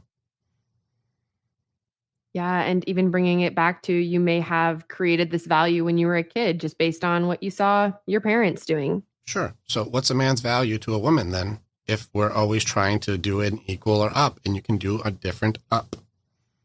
Let's say you're with the top 15 percenter and then you meet a guy who's in the top 5% who's very, very into you. Well, should you settle for the 15 percenter when you can get you a 5 percenter? But I guess then it's what quantifies the 15% and 5%. All right, let's say health, wealth, love, happiness, all categories. He's got more money, he's taller, he's in better shape, he's got a better education, he's better across the board on all the stuff that is opportunities and options. More money, more power, more fame, you call it. He's just higher status, more achievements. Is that better? Again, I think it really comes back to what it is that girl actually wants out of it, which you're saying we're not clear on what we want. Does she want more security? Does she want a better looking guy? Does she want, more networking opportunities? Does she want more financial stability? What does she want? Yeah, because there is also the dialogue among women who will say, maybe you should actually date somebody lower than you. You should date somebody where you're out of their league, because then they'll show you that love. They'll show you that care that, XYZ guy in the top 5% is ignoring you. Do you think that comes from security or insecurity? If you date down, then that way you'll be more safe? Yeah, 100% insecurity. Mm-hmm. If you're more attractive, then he won't leave you? I guess that's where the hypergamy comes in, is that he would be seen as better because of his sense of commitment. Right? Maybe. It depends on what your qualifying of a man's value is. Because if commitment is part of your list, well, then values and value become very different. This is why I'm wondering, where's the line for settling for women? Is it a man's values or his value? Women are struggling with this right now, because if you're getting to a point where you're also earning, you're also working, you're also creating, you're also doing, and you need a guy to also be doing better than you in order for you to feel safe and secure for all of this. He has to be stronger, better provider, has to be a hard worker, and be willing to take on bullshit stuff for you too, because you've had a long day. But there's no empathy for that man, and we don't really care about his feelings. I just want him to keep providing things for me so I feel okay. Well, what are we measuring? His values, his integrity, his loyalty, his honor, his respect, his decency, his kindness, his compassion? Are we his sacrifice? Are we honoring these values of a good man? Or are we going, what did you provide for me today? And if I can get more, then I'll get a different one. You're disposable based on what you're providing. How do we measure? And right now, for ladies, it's confusing. Yeah. I would like to know. I'm not making my accusations. I am actually more curious of when should a woman settle and based on what criteria. Now let's go ahead and fuck the game up. Are you ready? Yeah. When should a man settle? See, it's this word settle that I find so unsettling. Correct. It's being tossed around in society, though. When should a man say, I can do better? Based on what? What are women across the board able to say, the reason I should be chosen is? And I sure hope it's not burden of beauty, because the older ladies are going to fucking hate that message. What is the value then that a man should be measuring a woman on that would say this is her value? Again, versus values. Yeah.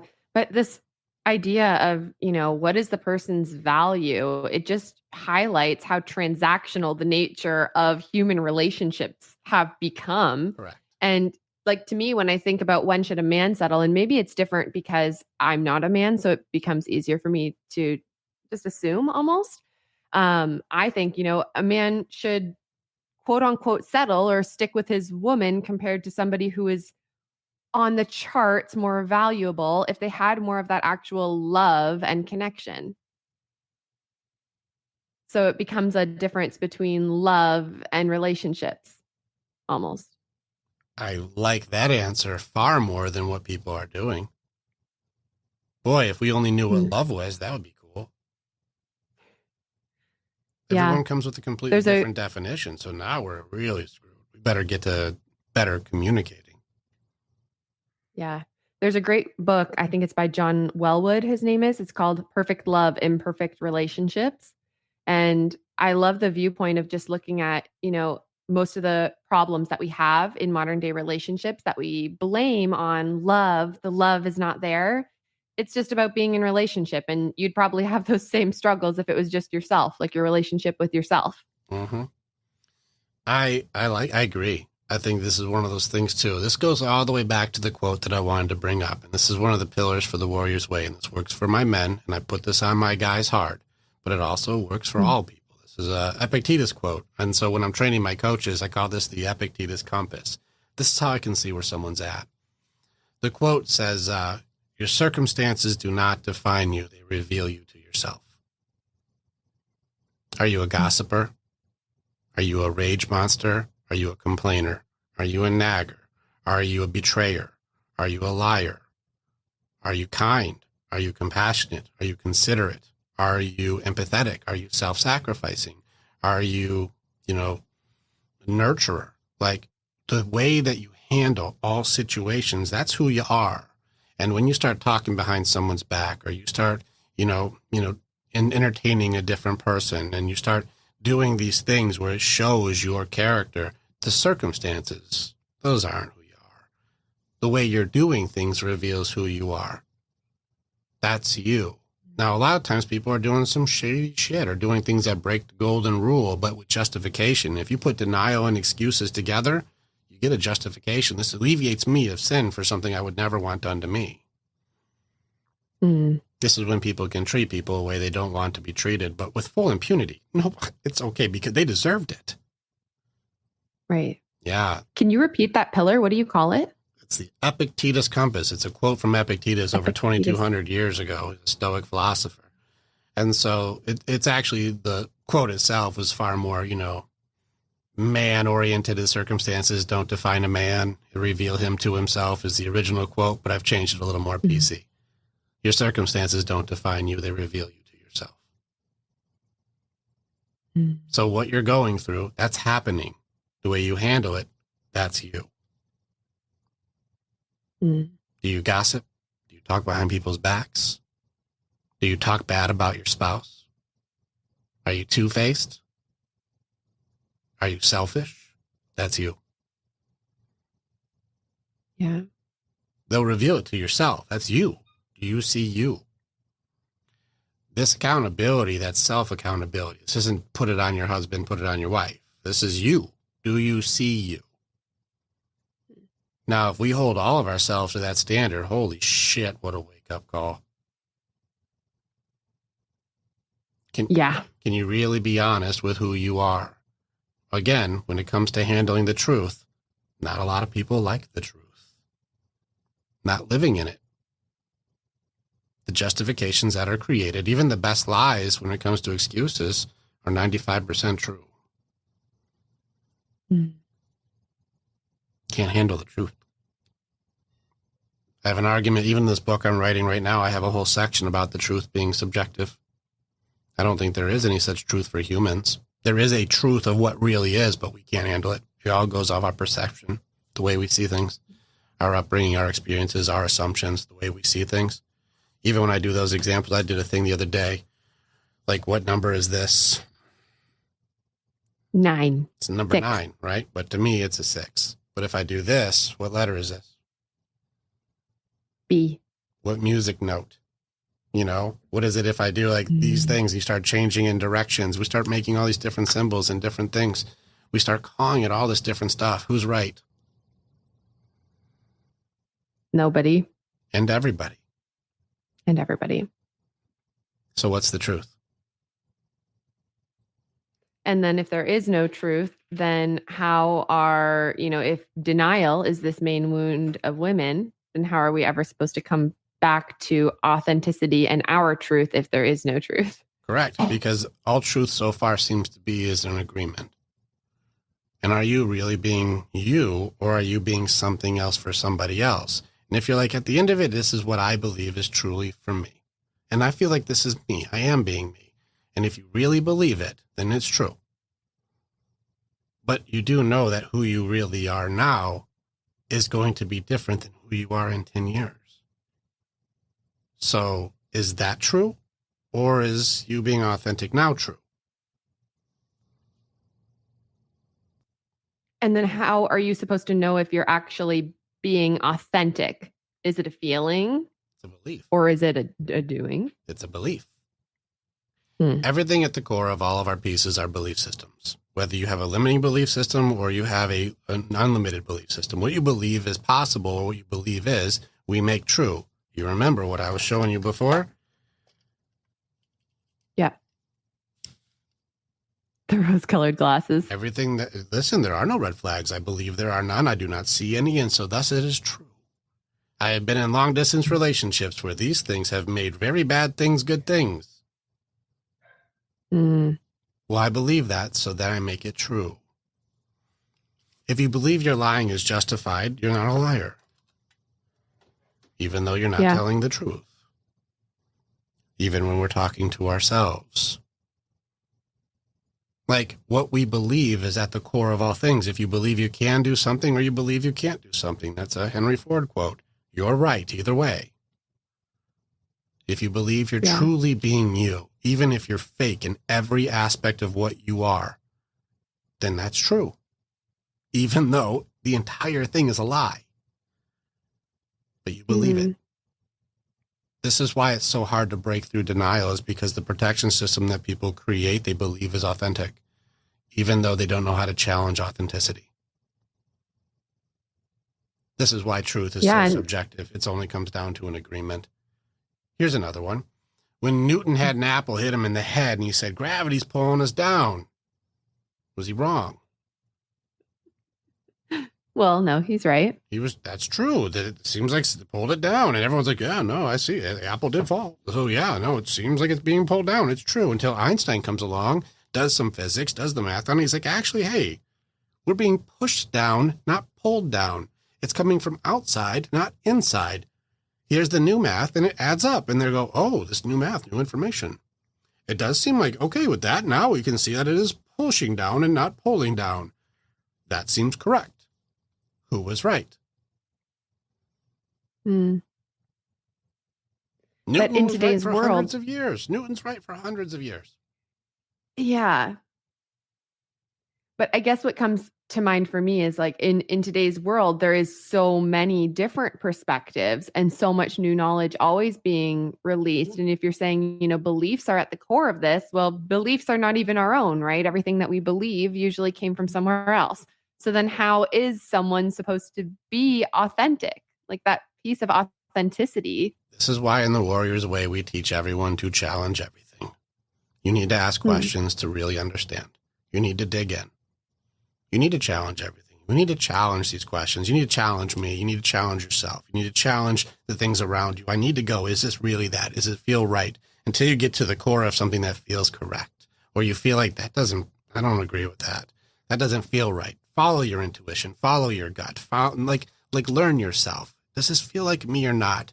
Am I really not beautiful because my mom said this doesn't fit my figure? Or do I really love my body because it's awesome and it's mine? Like, you're going to have to dig it down and challenge everything to go, what do I really believe about this? Most people cannot handle their own truth, so they won't ask questions beyond the surface level. To protect themselves, they live in a world of denial so they can feel better than they truly are because I do not want to be exposed for my reality. Fuck that. Because then if I get rejected, I get turned down, I get judged, I get ridiculed for who I really am, that hurts even more. So I'd rather have the mask or the persona take on the brunt of it, and I'll just shove it off and go, is what it is, and use denial as a form of acceptance, even though I'm completely dismissing any type of anger and sadness associated to actually grieving. Thus creates my own bipolar disorder. Yay! Yeah. So it becomes a safety mechanism, as you said, to protect ourselves, to create that belonging. And so then how would you and your warriors know when you've reached that level of being authentic? There's a lot more peace that comes into this world and a lot more acceptance and understanding without having to have reactions when you truly know thyself. And when I'm working with my warriors, and I know where I'm at on my level because there's a transcendent level of being able to start my program. My first program goes from happening to you to happening for you. Everybody knows that one, right? Life isn't happening to you, it's happening for you. There's a lesson in every loss, Every mistake is meant to teach you something to improve. There's opportunities everywhere, but do you have the awareness and the understanding to see them? And then I teach you how to fight the enemies within. Beat doubt, beat fear, beat anxiety, beat depression, beat anger. They all have weaknesses and they all have strategies that work. It's all just trained or untrained. When you know thyself and know how to battle, you are no longer afraid of all of these things anymore because you know how to handle them. Now, when you start transcending beyond, it's happening for you, which is a growth phase. You get to an observer phase. This is a huge jump, by the way, where you go from I'm working on my mind, my body, my heart, my soul, to a point of things are just happening. They were happening to me when I was a victim. Then they were happening for me when I was growing. And now they're just happening and I can see. There's a difference when you go from I'm in a growth phase to sit and let it grow. Let it go to let it grow is a big jump. Because we have to work until the work is done and you let it grow. Don't start pulling it up to make it grow. It doesn't work. Sit and enjoy the show. And people are like, well, how are you supposed to grow if you're sitting still? I'm like, when you sit and observe, you'll be taking in 10 times more info than when you were focused on the grind. You'll learn so much more by being present in the present than you will by having to make everything happen for yourself. It's a higher level. And then after you go past that, there's another level where the things that are happening are now happening through you and you become a creator. Now I create things to help people because I've been through and understand so much because I am at peace with myself. I am authentically projecting authenticity to create something to help others out of very difficult situations because I have gone through.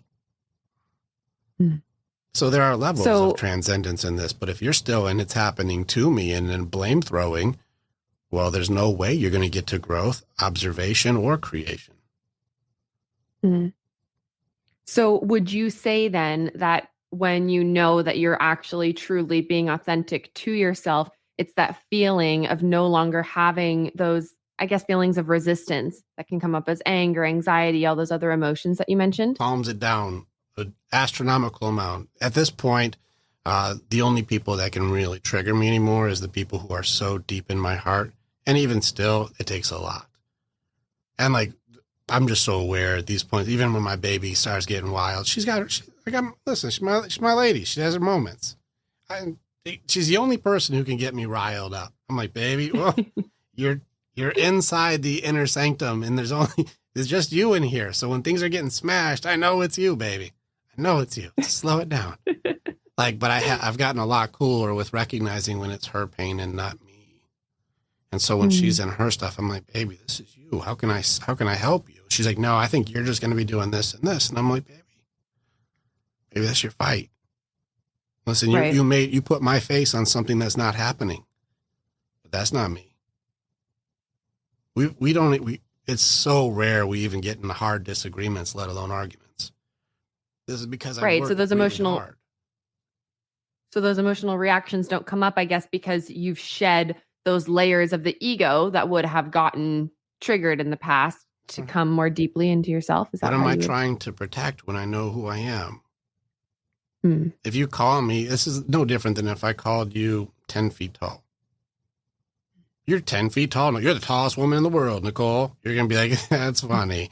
But I know how the measurements, and especially if you're using feet, I'm not 10 feet. It sounds silly, right? It sounds silly if I call you 10 feet tall. You'd be like, I know myself. I'm not 10 feet tall. That's not true, right?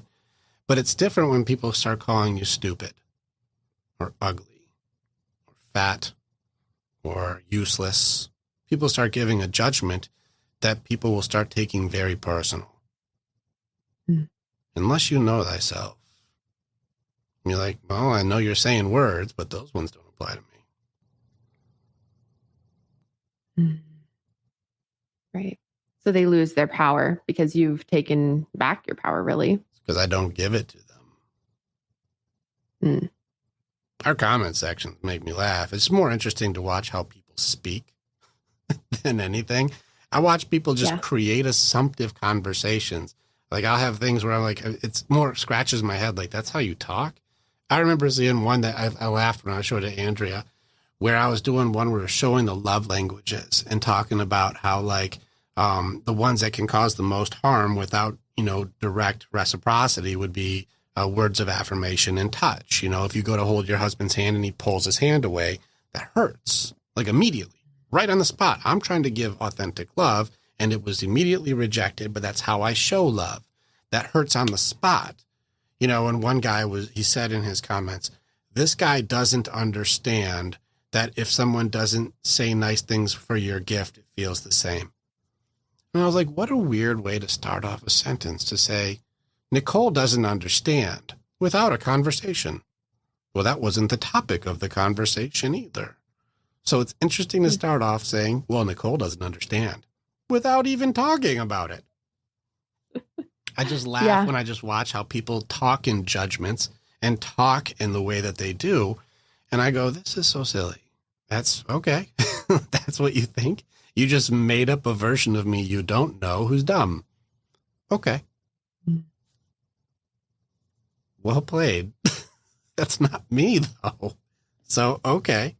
No different than you're 10 feet tall. Unless you apply that to yourself, that's nothing. People will use blame, shame, and judgment. There's a quote from, I remember, here's one that'll make you laugh. We were doing a live one time, and because I'm in the psychology field and I've written books and created tools that psychologists are like, this is really good. This guy came on one time and said, if you don't like Carl Jung or you don't read Carl Jung, then you're not any good at psychology. And I thought it was really funny for someone to come in with a psychology judgment right off the rip, because one of the quotes I love from Carl Jung the most is that thinking is hard and that's why people judge instead. Mm-hmm. I would actually add to it. I would say thinking and empathy are hard and that's why people judge instead. Yeah. It's just funny to watch how people communicate, but if you know thyself and you're in pure acceptance and understanding of who you are, I can't hurt you with things that aren't true, and you don't have to get defensive over things that aren't you. Yeah. And I mean, this idea of know thyself is all around, right? Try to figure out your purpose. Who are you? And all of these things. But so many of us are so far away from who we genuinely are because of all the masks and all the layers. And I know when we spoke last, you kind of talked about like ripping away all of those layers and giving away the buckets of things that are not yours. So when all the layers have been shed, because this has been a journey that I've been going on myself, has been removing these layers of, okay, that's not who I am, dissociating from these different roles who I thought defined me in the past. But then it becomes the question of, who are you? And so how have you answered that question for yourself? So just to give you an idea, just in my boot camp of the first program, it is 6 weeks of tearing your stuff open. Just who are you? What are your strengths? What's your default program? What are your weaknesses? What are your personality types? What are your love languages? What's your Myers-Briggs? What's your Enneagram? You start getting into what's your awareness level of what you do see for yourself and how you operate. What are your belief systems? What are your behaviors? What are your habits? Who are you right now? Do you even know? When we get into values, when we start going into values, boundaries, non-negotiables, we start getting into this stuff. It's 1 in 100 people would get it right the first time, because people don't truly know what their main values are. And so when you start getting in, you'll see values that people will put down that they wanted from somebody else at some point in time, or they'll put down values that they wish it was. But when you start looking at how do they operate when things are going very poorly, or with how they operate in their base program, or how they operate when things are going well, it very rarely has anything to do with the things they're putting down.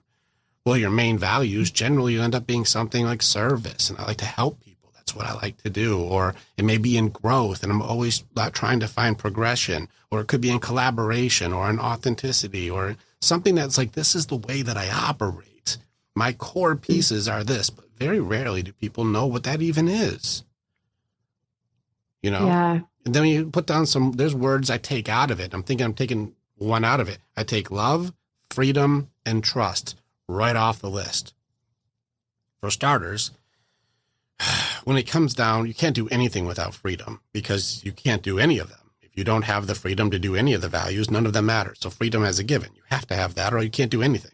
So we have to have freedom. Right. Okay. So I take it off. It's a given. You have to have that or else you can't do any of the other trust, all dynamics require trust. Without trust, you can't have a dynamic because it's going to be a ruined dynamic. We have to trust. And trust is, again, subjective because I've done a 2-hour training on what the hell is trust, and people still can't explain it. So we have to create a whole thing for it. So what is trust? We remove that. It's too convoluted. Love, don't get me started. I'm going to Eeyore that one. Oh, bother. Everyone's got a completely different idea of what this means. There are millions of books on what they think love is, and nobody's getting it right. Even this conversation of relationships, look how many people are goofing this up, and that's everyone doing their best. Yeah. Well, damn it. So you think you know what love is? Because if you were doing it right, you'd be accepting far more without having any of the issues that you have. This isn't love, so I take that off the list. And I'm also thinking about removing respect. This is usually in men's top 5.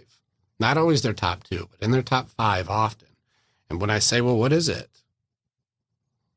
There's a lot of crickets often. Well, what's respect? I want to do it. How do I do that? But respect is just the answer to it. Respect is a judgment. This is an evaluation system that I use to measure certain parts of like how people operate. You know, it can be values, can be potential. There's things that I'm measuring the way somebody is, and I like that or I don't like that. And my respect level is on a sliding scale because what I respect when I'm 16 is different than when I'm 40. Yeah.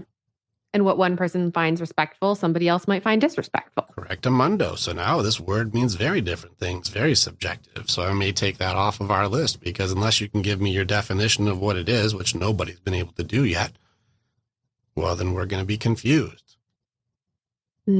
So how do I ask you to be respectful for me if I can't even tell you what that means? How do I make a request for something I don't understand? Let alone hold you over the fire for not doing something right.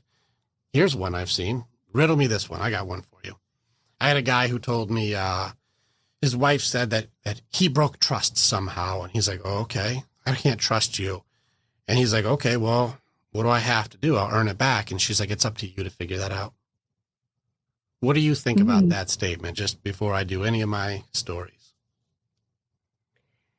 What I think about that statement is her feeling like he should already understand and know what was wrong. So she doesn't want to explain to him, but she probably isn't that clear on exactly how that trust could be rebuilt in general. Yeah. Do you think trust is earned, a choice, given? How do you get it? Like, what is choice? What is truth? Or not truth, trust. I'm sorry. I think trust is in the moment always. Like, I don't think it can be earned and then no longer needs to have work put into it. I think trust is almost a relationship between two people. As opposed to something that is earned when certain qualities are reached. It's almost like more of an agreement between two people to have that trust. So it's effort and agreement. Mm-hmm. All right. So if somebody messes up the agreement, is trust gone? If someone messes up the agreement, then trust is gone in that moment. Mm-hmm. How do they get it back? So I think that the trust would be if they were acting in accordance to the agreement, I guess. So they go back to the agreement. So if they keep doing the agreement, then it's better again. Well, I guess it becomes a tough situation because a lot of the time, the most obvious example here would be somebody cheating. That's the break of trust that we hear most about in society in relationships, right? Sure. What about we take it a little step back? Let's make it a little bit easier. What about just not honoring each other? Is that breaking trust? What about being disrespectful to each other and just being rude? Does that break that? Is there any covenant broken there when I say like to love you in sickness and health and honor and peace and like to give love to you through everything? Like, which other vows don't count? When you start breaking ones that aren't cheating, do those ones not count, or those ones count too? I think it would depend on the person, what they felt broke their trust. Mm-hmm. That's what I'm wondering. If like I just started dishonoring you, not even cheating on you, just dishonoring you, just treating you poorly. Is that breaking a vow? In my opinion, yes. Okay, does that one count or is just cheating? Well, cheating was just the drastic example. I agree. I'm still going off of like, if we're breaking promises, which promises count and which ones don't. Now, people want to jump to extremes because they feel like that's justified. But what about the ones that we also made promises on that we just stopped doing? Well, now we get into like, well, you broke trust.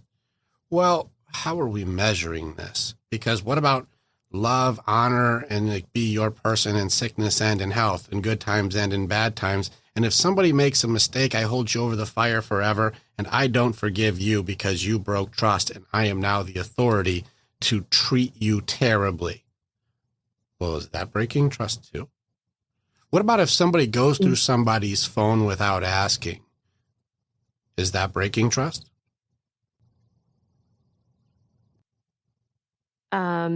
Yeah, if they're invading their personal space and privacy was an agreement, then I guess that would be breaking trust. Right? Just going through your stuff. I just start going through your stuff without talking to you. Is that me invading your stuff? Well, in that case, it makes me think of if your stuff was shared and it was agreed upon that that was allowed. Like, let's say this is not the case for anybody, I think, in society, but you actually shared a phone with your spouse. If someone was on the phone, right, it wouldn't be. You can't call your person off your own phone. Nobody does this. But it's not saying that somebody's being shady. Let's say someone's going through their phone looking for stuff and there isn't anything there. Let's say this is not a shady scenario. This is a person who's not doing anything wrong. Is the person who's going through someone's phone without them knowing about it, even if there is no wrong being done, is that breaking trust? Yeah, I think their action would be the same whether or not the outcome of their sleuthing is positive or negative. Agreed. And so this is where it gets into, well, what is trust then? And then what does it take to earn it back or get it back? If like we've got so many scenarios that it seems like it's easy to break by any one choice, well, how do we earn it back? Or how do we fix it?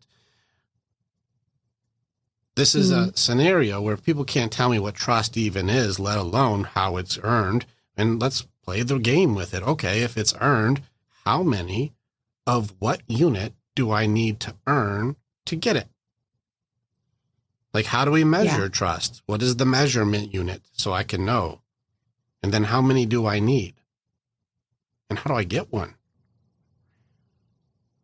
Right. Crap. Well, turns out it's all made up. It's all belief system of what you think things should or shouldn't be. The truth is all super subjective based on what you think things are supposed to be and not an agreement anymore, because now you have authority, which makes you feel like a dictator and no longer a contributing partner. And then, well, I get to tell you when you did it. But now it gets to the analogy. This is, I do the analogy for this one called the greatest and worst bartender in the world. So you're my bartender, Nicole. Okay. Now you're the best bartender on earth. You know in your head over 1 million drinks. You know all the recipes. You know every drink, everything from water to, the most advanced drink you can think of, right? You're the best bartender in the world. And I come to your bar and I'm like, Nicole, I heard you're the best. You're like, modestly, I'm above average. I'm like, okay. Let's see what you got. Okay. Give me something good. Yeah. Give me something delicious. Well, what drink do you give me if I want something delicious? Well, I have been a bartender before, so I would ask, what's your preference? Do you like savory? Do you like sweet? Surprise me. You're the best bartender in the world. Well, I would probably make my favorite then. Great. So what's your favorite drink? My favorite drink does change, but if I'm going to go for an alcoholic drink, I'll probably go for tequila. All right. You get me a tequila drink. You're like, here you go, tequila. And I'm like, all right, let me taste your best drink. I'm like, oh, I do not like that. Oh, that's terrible. I do not like that drink. No. No, get me a good drink. I want a delicious drink. All right, that didn't go over. All right, what's the next drink? What's your next drink that you would make? You have millions to choose from. I would probably make them something that I feel is more the opposite flavor. So if they didn't like the tequila, I'd probably go for like a rum and Coke. Rum and Coke. And I'm like, ugh, I hate that. Ugh. That's your best? A rum and Coke. Ugh. I thought you were the best bartender. This is terrible. No, I want something good. Give me something I love. Come on, you have to get this right. You're the best. Yeah, well, it just comes down again to that fact that it's all subjective. Just like trust your favorite thing. Yeah. I wouldn't be able to know what you would. How many drink options are you got? Millions. What do you want? Do you want gin and tonic? Do you want a glass of milk? Do you want orange juice? Do you want vodka? Do you want a cup of water? I don't know what you want. And if I don't actually order a specific drink, even if you give me the greatest of all drinks ever made, and I don't like it, I'm going to start saying you're a bad bartender when I'm really not ordering anything that I want. And this is why when someone says you need to earn trust, and I'm not going to tell you what you need to do it, it's like, make me something good. I'm not ordering a drink.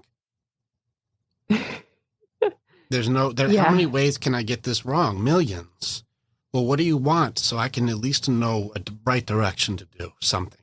But if there's no way to measure how to earn it, and you don't even know what you want, you just gave an impossible to win game, and you're going to call him a loser for not getting something that you don't even know the answer to right.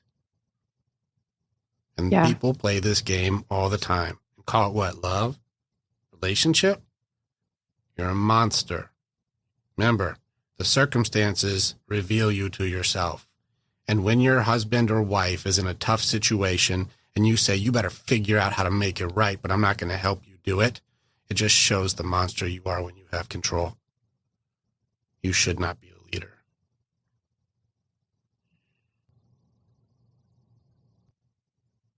Yeah. That's just where I'm at on this one. When people start doing impossible tasks and then start ridiculing and tearing somebody down for not getting something impossible correct, and you're the good one, and you start breaking all of the vows except for cheating, but those don't count because you said they don't, you're the good one. Awesome. Well, the thing is, we're just so disconnected from ourselves that it becomes much easier to then blame or put responsibility on someone else. Like, I don't know what's going to make me trust you again, so just figure it out. I'll know when it comes. That's impossible. If you don't know, and it's for you, how can somebody who has a completely different upbringing, completely different opinions, completely different everything, supposed to have the exact thing that you want when you don't even know? This is why the first program is Know Thyself. It doesn't matter what your relationship is. It doesn't matter what your partner is doing. And it takes weeks for like both the men and the women to get over like, why is my partner doing this? It's not them, it's you. It's always you. It is always you. Well, my husband's playing video games all day. You picked him. Why'd you pick to play video games all day, husband? Why'd you pick that? Did he always play video games, or did you just take all the shit off his table and he's like, well, what am I going to do now? I guess I'll play video games. Like, you trained him. You did that. That's you. And if you're like, oh, my wife is so fucking mean all the time, it's like, why? What are you doing? What's going on with you? How are you treating her? How are you guys being? What's going on? If she's mean all the time, what's going on with her? Is she okay? Check on her, man. You be okay so she can be okay. Does she need you to be solid? Does she need you to be stoic? Are you a loose cannon? Are you ignoring her? What does she need? And if you have no idea because you're not asking, that's you. Yeah. Well, and we do this with our ambitions and our success too, in the sense of, well, I'll be happy when this happens. Right. But then we don't actually have that definition for ourselves. So it's almost similar to that wanting trust. Well, I want that trust to be rebuilt. Well, what does it look like when trust is rebuilt? Well, I want to be happy. Well, what does it look like when you're happy? Listen, I did a whole 2-hour presentation on happiness. What is that? What's happiness? You want it, right? Well, what is it? How would you know if you had it? Yeah. Like, it's so funny. This is why you have to challenge everything. Well, what the hell is it? Yeah. And so, I mean, I love that you break it down and help people to know that themselves through all of these different aspects. And when you're talking about, like Myers-Briggs, Enneagram, all of those things, something that's come up for me whenever I take any of these tests is it's almost as though I know if I input a certain answer, then I know what the outcome's going to be. And so it becomes a matter of how do you actually know who thyself is when even the answers to your, self-diagnosis questions are coming from that lens. Correct. Of your beliefs. Don't get me wrong. If I took an Enneagram test right now, I know if I answer it this way, it'll be a 4 and that'll be an 8. Like I know the answers, but you still have to go off of what really truly feels right. Even Andrea, she's certified in her Enneagrams. One of her main things that she does is help people with mistyping, because it's very easy on one day to feel one way and feel another way a different day and be a different number. And so like mistyping happens. So we have to really challenge what is most important to you authentically for like, is this more important or is this more important? You go like, oh, that's more important to me. You go, well, then you're really a 3 or you're really a 9. Like you'll know who you are, because we have to challenge which one's more important to you, this one or this one, until you get all the way down to the questions. You're like, yeah, you're far more this one than that one. So it was close between these, but this is your core piece. Doesn't mean you don't have any of that. You still have the other one, but this is your core. And that makes it so you can go, okay, that helps me at least get my foundation. But me personally, these are tools. Like there's no one tool that does all the jobs. It's really helpful to know thyself through like things that have worked. Myers-Briggs teaches you where you're at. This is like how I do things. Your Enneagram is why. Why do I do these? Those are different. And whenever I usually work with people at the very beginning, their Myers-Briggs changes by the end, because they got rid of a whole bunch of the stuff they do based on belief systems that were put in there by other people. And once they have their own belief systems, the answer ends up changing, because you know thyself. It's different. Now, your Enneagram main type, once you truly know what it is, your core things are still there. Your core desire, core fear, core, system is still there, but you can move it to a healthy version then. And so it's just a tool, just a guide. Rick, what's your Enneagram? I'm curious, and I'm sure our listeners are curious too. Oh, if I don't know how much you know about it, what would you guess?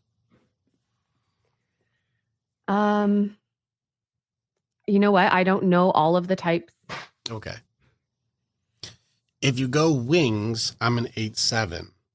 If you go tri-type, my tri-types ended up being an 8, 5, and a 3, depending on which way that people do it. Those are two completely different systems. Some people don't subscribe to tri-type. Some people don't subscribe to wings, but that's what they would be in either way.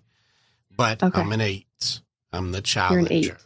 And to move into a healthy 8 means you have to go from being like, a jerk or borderline sociopathic all the way up into the most nurturing leader that you can be. And so in order to be able to like have that aspect of vulnerability that 8s do not want, they do not appreciate weakness, do not appreciate vulnerability. They do not like that. And so to be able to get to a point where I can look at someone and say, I'm so proud of you, or like, I love you, man, or like I have your back through anything, and be able to open my heart or talk about things that are vulnerable.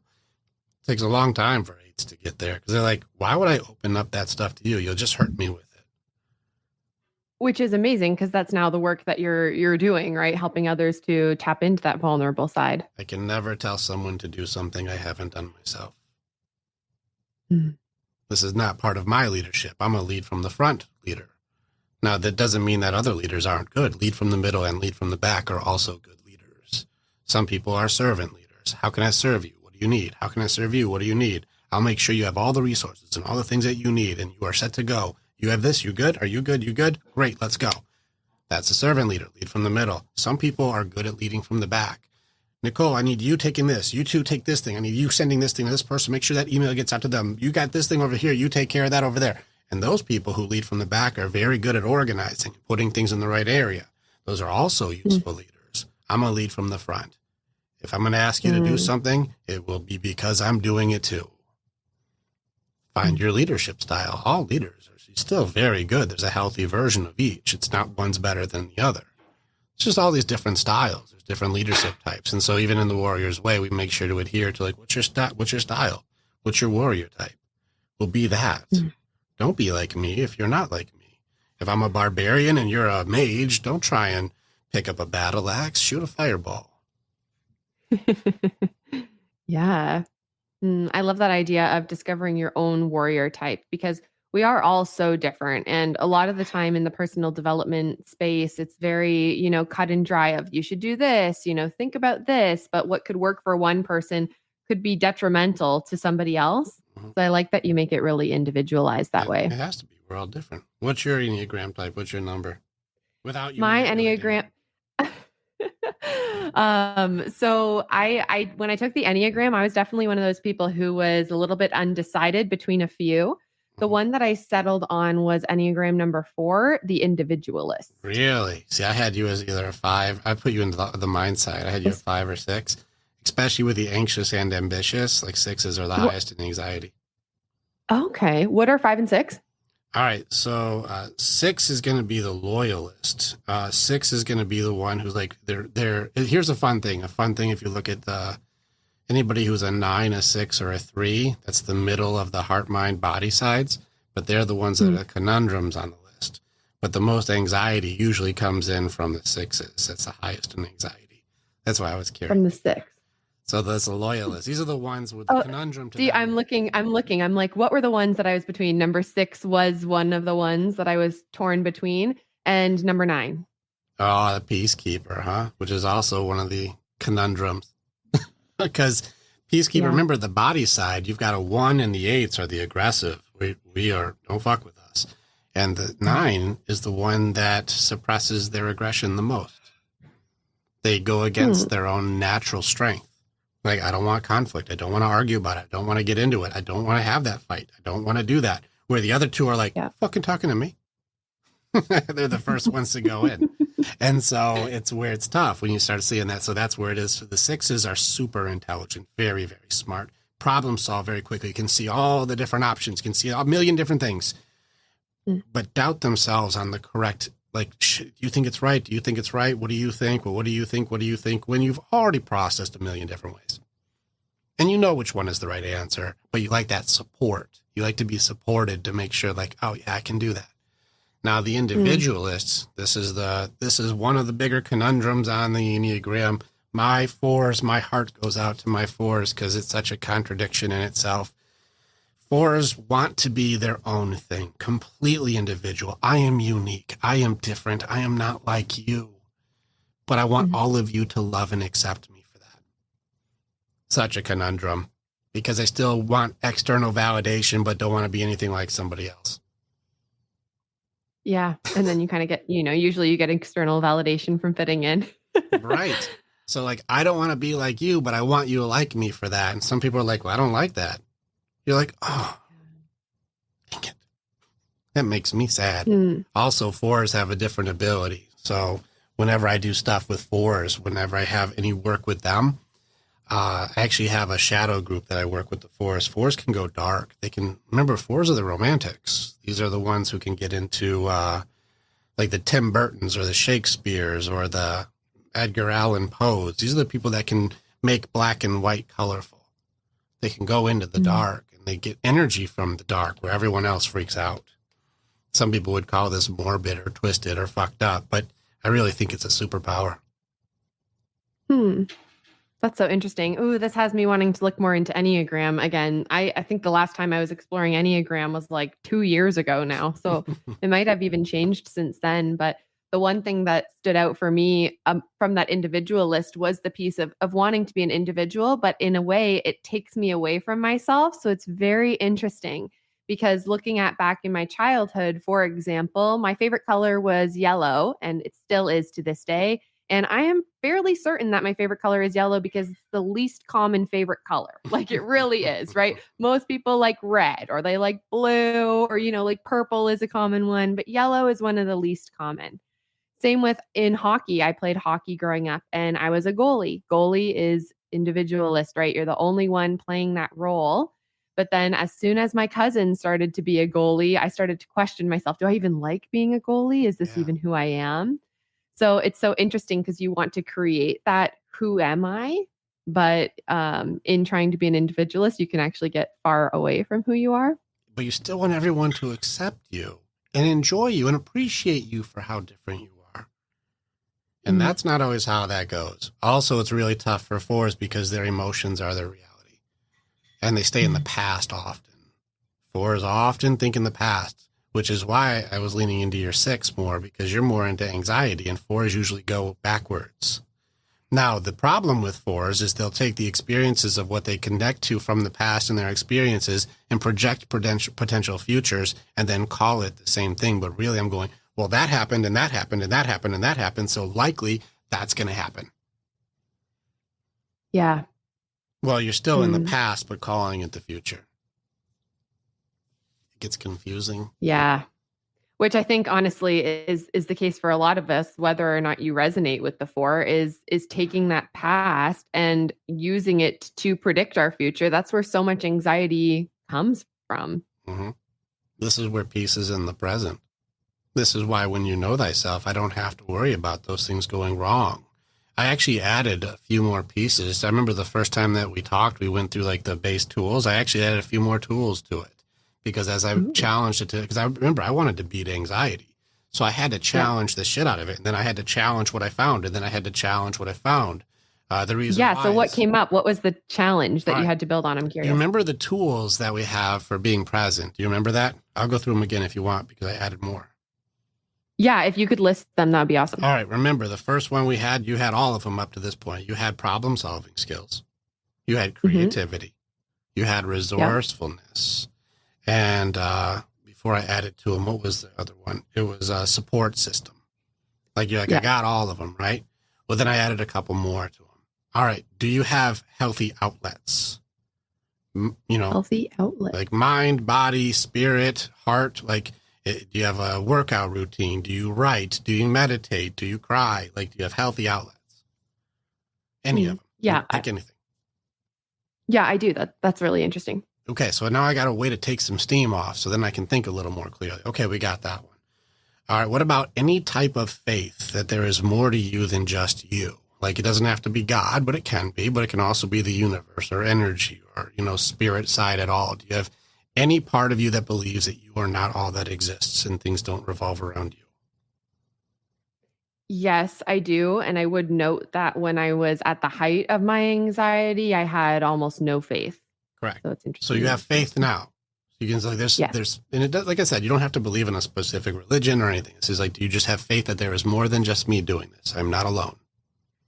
Yeah, 100%. All right. And then we had to go through the last part too, where your survival rate up to this point, remember we laughed because it's still 100%, which I'm glad to see. You're still at 100% survival rate over everything you've gone through. So super proud of you. Well done. Now, would you say that out of the shittiest stuff you've ever gone through, that you are more trained, more proficient, more aware, and have more skills now than you did even when you went through those things?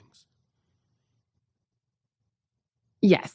You have more skills now. You're more prepared. You're just more capable. Mm-hmm. Cool. So now I've got 7 out of 7. What are we worried about again? Because I've got all of these tools as soon as I know what it is. Yeah. See, I like this way of breaking it down because it logics your way out of the anxiety. For me, in my personal experience with anxiety, what happened is even when I would actually fully believe up in my head, I'm safe. There's nothing to worry about. I could list through all of those things and be like, yeah, 100%, 100%. All right, how are you feeling in your body? Still anxious. You would feel yourself into anxiety. This is where I'm just looking at the tools. Now, what are your feelings around each one of these tools? How do you feel that you are as a problem solver? Do you feel like you're good at it? Do I feel like I'm good at it as opposed to am I able to? Not do you think you are. Do you feel you are? Yeah. Yeah. Do you feel you're creative? Do you feel like you're a creative person? Yeah, I do feel like you're creative. Yeah, and you let your creative pours out. If it's a feeling that you can put out, right? You know, do you feel like your support system cares about you and that they would have your back? You could ask for advice or ask for help and people would care. Yeah. Yeah. Okay. Do you feel like there's a faith in you that there's I'll be okay through this and that I'm not alone? Do you feel safe in that? You can still be working on it. You don't have to have everything perfect, by the way. It's an evolution. But even with But even with, when you say something like, do you feel, um, You're resistant. What is it? What are you finding? I think that a lot of the time when we think, we try to think about, do I feel? Right? Okay, so you're As thinking through opposed your to really feelings. actually feeling into our body. Sure. And that's the case with so many people who are anxious because we're so heady, right? We get completely out of our body and we're just racing up in those thoughts. But is it thoughts or is it the feelings that you're attaching to the thoughts? It's a combination. Correct. So let's look at both sides. I know the answers, but what am I losing control on? For you said it's my feelings that I lose control. I add feelings to all of the possible futures. Each future, if you remove any feelings from, are just ideas, just things that could happen. And if you're completely indifferent about them, you can learn from them pretty easily without having this feeling overload. But how many times have you had an argument with your husband in your head that he wasn't even there for? I actually don't do that too often, but just say, yeah, people definitely can relate, happens. or even like make a scenario, a conflict you're going to have, or an argument with a boss, or something. Just pick a thing; it doesn't matter. Name a scenario where you're creating a dialogue that you're getting anxious about. Yeah. Okay. It could come up in a lot of situations, right? High pressure, conflict. Sure. Now, here's what's funny about this. In each one of these high pressure scenarios that your big, beautiful brain has just created a future situation, who's making the dialogue? Me. And who's giving the emotional reaction to the dialogue that you're making? Me. Who are you arguing with? Myself. And you're losing. Yeah. It's hard to say, are you a good arguer or not? Because you're winning and losing your own arguments at the same time. You have all these emotions around something that you made up, and then you're trying to deal with the things that you made up, and you don't have the tools to deal with your own scenario you created. It's both brilliant and silly at the same time.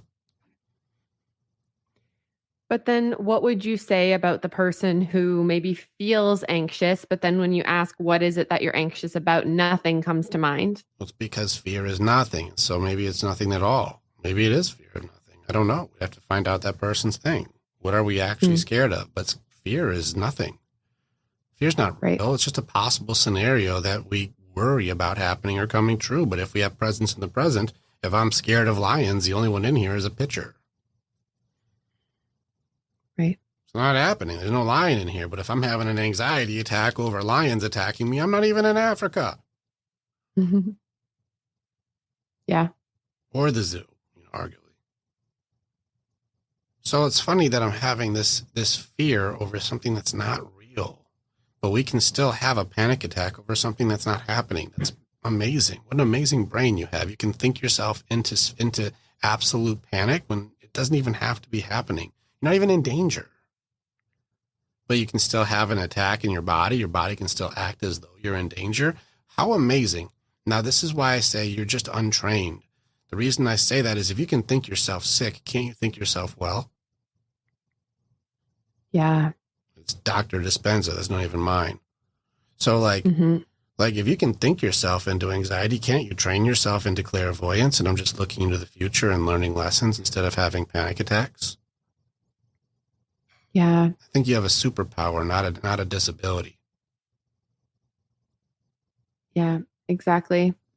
I love that viewpoint of it. And this just shows the power of both our thoughts and our feelings, right? Because a lot of the time, I think in the mental health space, it's very focused on one or the other, but they're so interconnected. Yeah, it focuses on symptoms and judgments, if you will, these diagnoses that are thrown around willy fucking nilly when it doesn't really look into like, don't you see you're doing something incredible?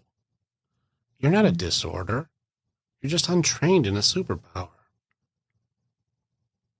Yeah. Like whenever I train people into this, they don't have panic attacks anymore because they can understand that what I'm looking at isn't real and I can learn lessons to be prepared. And this makes me feel more certain. And as soon as you know what the answer is, do you still have anxiety?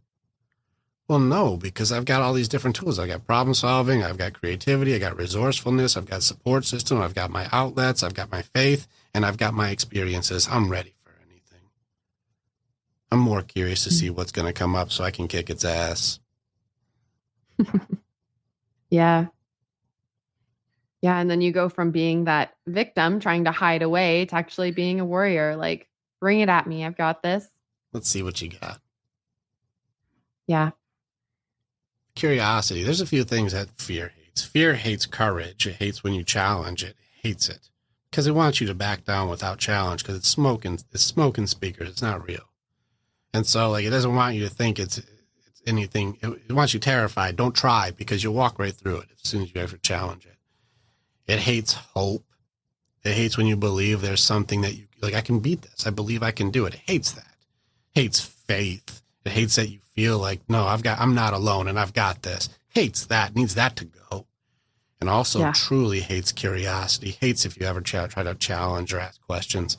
Hates that because you'll expose it. It doesn't want to be exposed. It wants you to believe it's something real when it's not.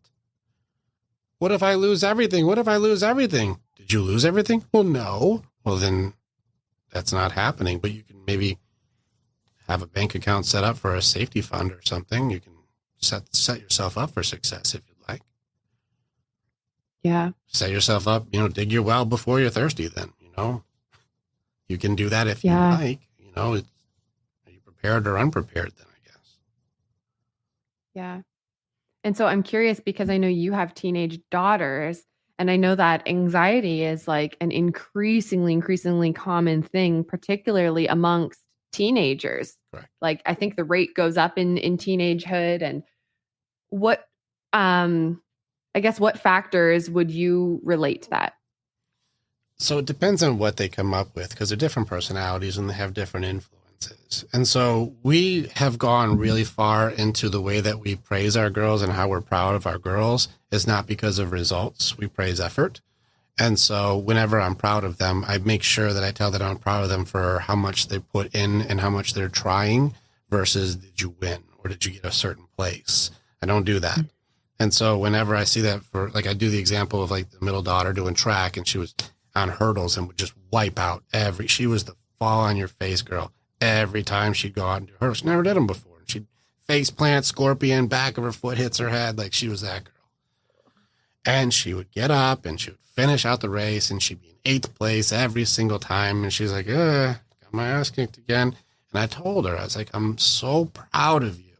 Not because of when you placed, but because your character shows that when you fall on your face in front of everybody, you still get up and finish your race. And I'm more proud of that than I am with any first place finish ever. We praise effort. When they come in, my girls, they're athletes. We work out. They work out with me. I show them, hey, I work out. I take care of me. You work out. You take care of you. Take care of this. You got to take care of yourself. So they'll come and they'll work out and they take care of themselves. They're like, look at my calves and look how strong I'm getting. I'm like, you're doing a lot of work. I'm really proud of you for how much effort you put in. I don't go like you made it. Yeah. Because then where do they go? No, I want them to love the process and not love the results. Our girls have fallen into some of these traps. We've had one that fell into a bad crowd and got into trying to fit in and got into self-harm, got into the cutting, got into those things. And she had to spend a month with me, and I created a whole Phoenix program, which not everybody has privy to because she had to sit next to me for a whole month, and I had to put her on mission every day. I'm like, you got to write this out. You got to find this. We're going to figure this out. And I made her dig into her stuff. No longer has those things because she has a higher awareness of those things to not fall in those traps again. The other one, she's going to fall into the Snapchat and the boys. She's very pretty, so she's going to fall into the attention that she can get from that. Well, we better teach some values about yourself on this one so you don't fall into those traps. She's fallen into it. Guess who got to spend hours with me? The little one. I'm waiting for her to fall into it. She's the most likely to fall into online bullying. So I'm hoping it doesn't happen, but the most likely to. And so as soon as that comes up, guess who gets hours with me? So we just try to encourage our girls. This isn't punishment, but I do have them understand themselves because remember the Epictetus compass. It's not the circumstances. You're going to reveal you to you, and are you really the person you want to be? us raising that level of awareness for our girls is help them to be as healthy as we can help them be, but they still have to get bulldozed by the madness of this world. Really, my main goal at this point is just to have them be as prepared as they can for most scenarios. They'll never be. But I just don't want them to be in like the extremely destructive ones. Like, don't get drunk at a frat house and fall asleep in a random dude's bed. Terrible choice. Mm-hmm. You're going to wake up with not knowing where your pants are. Like, don't make decisions like this. Don't put yourself in scenarios where you're in danger because you're being ignorant. Like, know the people you're hanging out with. Trust your friends. Make sure people would always have your back. Don't make terrible decisions to put yourself in harm's way. There are detrimental things, the decisions that make it so that you will really struggle with the recovery from. I don't mind you having friends that betray. I don't mind you having bad boyfriends. I don't mind stupid stuff. You have to go through that stuff. I just don't want anything that's like she was destroyed, you know, and those are the things that we try to keep their awareness of. Value yourself and don't put yourself in terrible decisions. But otherwise, life has to punch them in the face as hard as it can, because that's life. It's not about if you're going to get hit. It's just do you keep getting up. Yeah. I love that you gift them that awareness. I think that that's a piece that a lot of people are missing in today's world. I know that when I was at the height of my suffering, my awareness was definitely completely gone. I was just a complete victim to my circumstances. And whilst I did have supportive parents who helped me through, they almost, I guess, without knowing, justified what I was going through instead of giving me my own awareness and control over it. Like, oh, well, there's just something wrong with you, right? You have anxiety, you need medication, all of these things. Where was your sources of like education coming from the most to end up with these situations? Like for these thought processes you have, who was raising you the most? I'd be happy if I get 10%. I think these things are raising our daughters far more than we are. Yeah, that's a really good point. When you ask that, I'm not sure, because these ideas wouldn't have originally come from either of my parents. It would have come from elsewhere. Cool. So who was raising you? Get that? Was it Instagram? Who was Snapchat? Well, you mean like when I diagnosed where were you getting that all I the have influence? anxiety, for Where were you example? getting all the influences to even get anxiety? Your parents didn't give that to you. That came from something else. What was the stuff that started inundating you to the point where you started having this new behavior that was never taught to you? But everybody seems to be having it these days. So is it really an anomaly, or is there some sort of training happening here?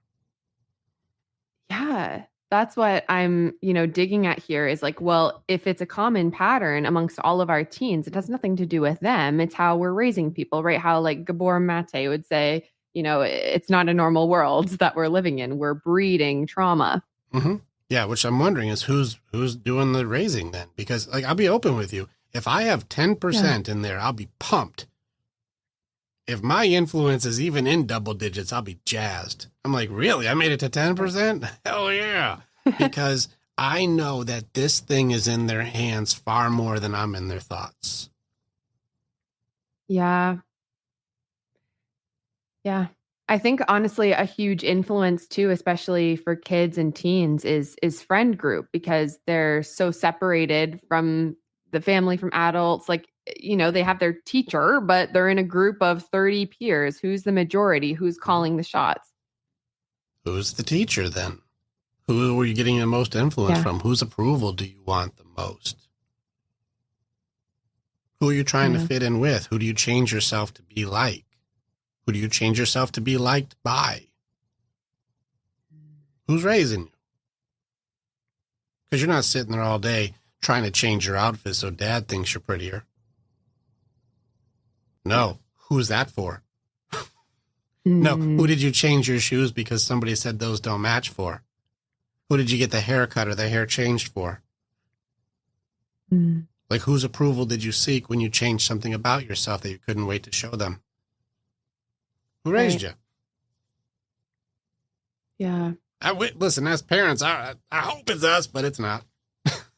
I'll be hard pressed that we're really the influence. Later on, they'll come back and go, how the hell did you guys do this? I'm looking forward to that. But as a teenager, I'm not really an influence. I'm an annoyance. Yeah. Well, and a lot of the time too, they don't want to listen to you because they're like, I don't want to be like you. They're creating their own life, right? It's that separation, that becoming an individual Go get it. while still trying to fit in. Hell yeah. Go get that. Listen, I am what these girls have taught me. If I say the stove's hot, don't touch it, it's going to burn you. I don't have to watch the stove, but I do have the med kit ready because someone's about to scream soon. Listen, the oldest has got so many burns now because she's like, ah. I'm like, I know she's touching it. She's got to touch the stove. That's her. Oh my gosh. Can't tell her enough. She's going to do it anyways. I'm like, I'm here for you. Love you through it. That's the key right there, though. I think that if there's any parents listening, you can't control much. You may be less than 10%, but the only thing that I think you really can give as a parent is that unconditional love.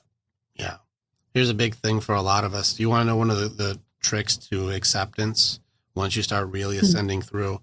Control is such a funny thing. Our entire defense system, our whole coping mechanisms, fight, flight, freeze, fawn, all that stuff, all comes from our control systems. Usually, and even in this book I'm writing right now, I have the association in like these fours, if you will, of, your grief system of denial, bargaining, anger, depression associated with your fight, flight, freeze, fawn. Those are all connected. And I've never seen them written that way, but they are. And so I'm rewriting that out, also in association with how the enemies within also correlate with your grieving system. And the enemies are doubt, fear, excuses, and distractions.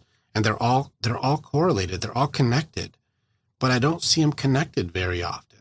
And there's certain ones that it seems like they're just partnered right up with. If you look at it, it's all still centered around our feelings on control, and our belief systems are all trying to give us a sense of control. Well, control is at the very core of it.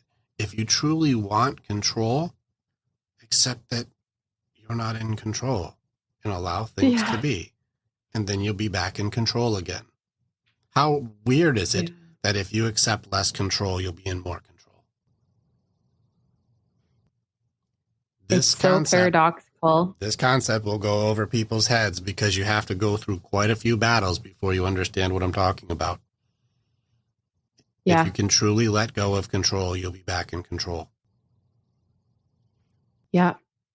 It's I think they call it the law of acceptance. I haven't heard the law of this. I'm curious, what's the law? Because I write about acceptance every day, but I haven't heard it called a law of acceptance. So I didn't come up with this myself. I believe I originally heard this from Abraham Hicks. Oh yeah, the vortex. And so right. yeah. Okay. So of course, it's like you take the best, forget the rest, whatever resonates the most with you.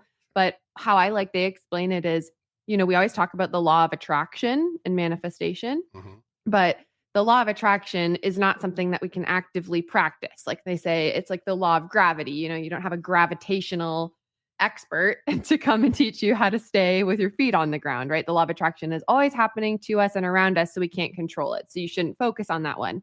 And then the two laws that I get a little bit blurry on is the law of acceptance and the law of allowing. I believe the law of acceptance is what they call the second law. And this is accepting that everything around you is happening essentially for you, not to you. It's all coming along the lines of whatever vibration that it is that you are on. And then the law of allowing is where you're actually able to take back some of your power, because this is the only place that you have any control. And so they say that in order to know that you're either, utilizing this law of allowance properly, is that you can either be swimming upstream or downstream. So when you have the law of attraction, you're moving downstream towards whatever it is that's coming into your life. It's already there. You're on the path. But then many of us try to swim upstream. We're like not accepting what's going on around us. We're experiencing these resistant emotions.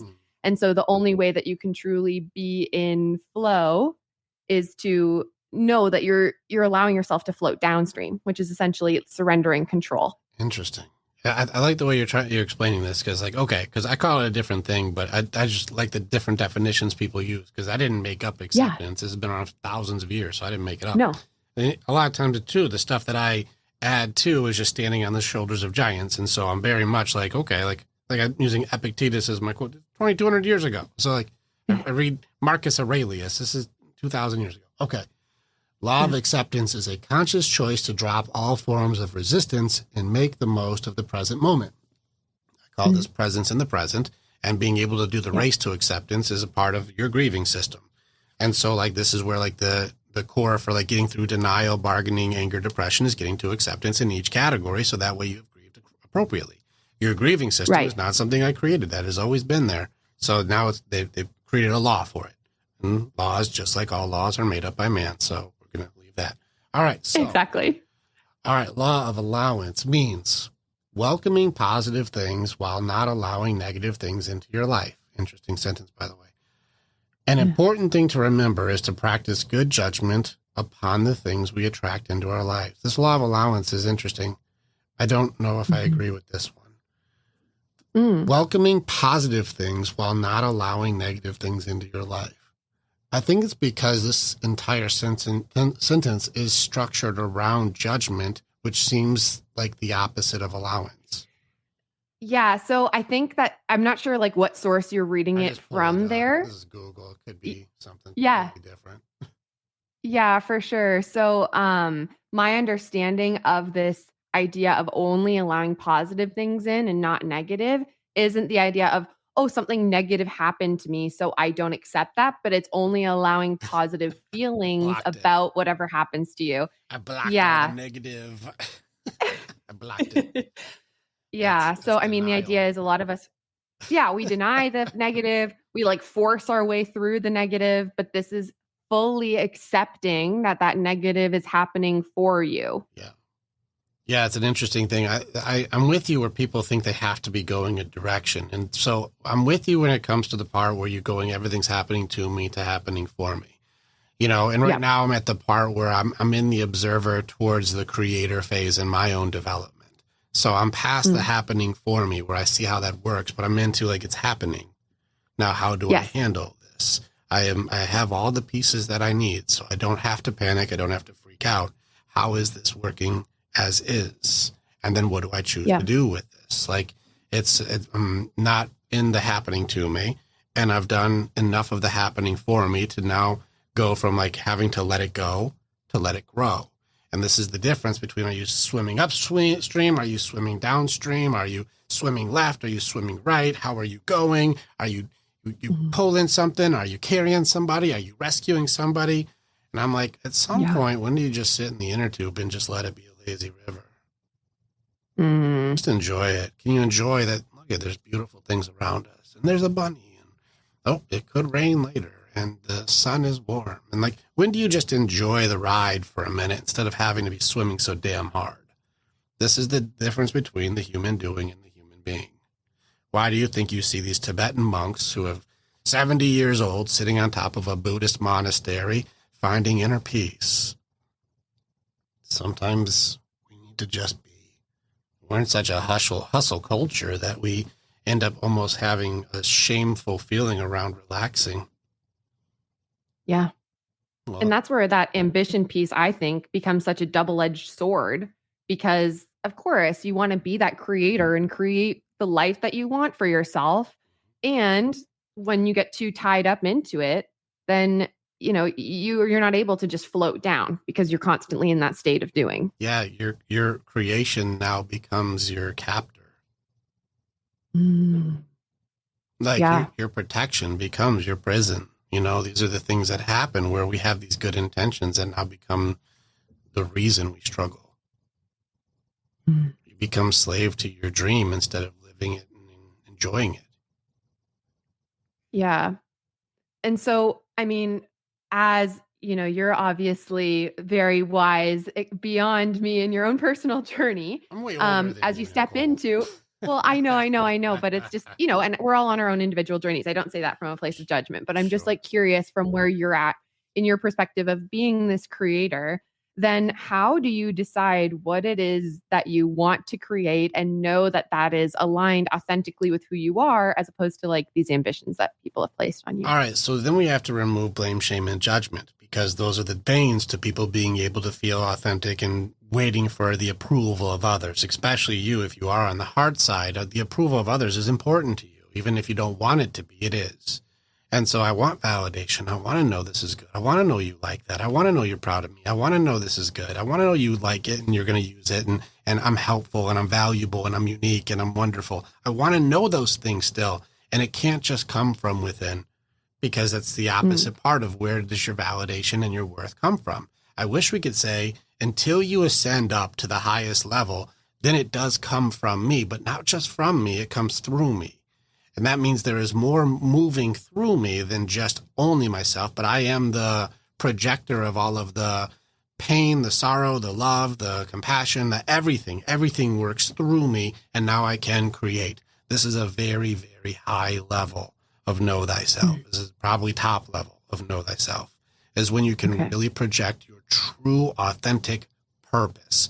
You find this on the journey. This isn't something you start with. So anybody who's going to Simon Sinek me, like, it doesn't work. This is why it's so complicated, but I'd love to meet Simon if he wants to show me the way. So in any case, it doesn't work if you're just going to say, find your purpose and find your why before you start, because it's going to change when you start learning who you really are. Remember, it's not found in books. It's found on the battlefield, and the answers that you seek are earned. They aren't given.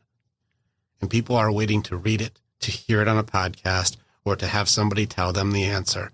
But that's not where it is. Your purpose is found when you're getting muddy and dirty and your ass kicked and things aren't going well, because it's not the circumstance that defines you. It reveals you to yourself. And then you know what you're supposed to work on to find what really feels right. But if you're waiting to find that first, you're stuck forever. Yeah. Right. It's like this idea of a lot of us feel like we need certainty before you take action, but you actually find the certainty through taking action. Right.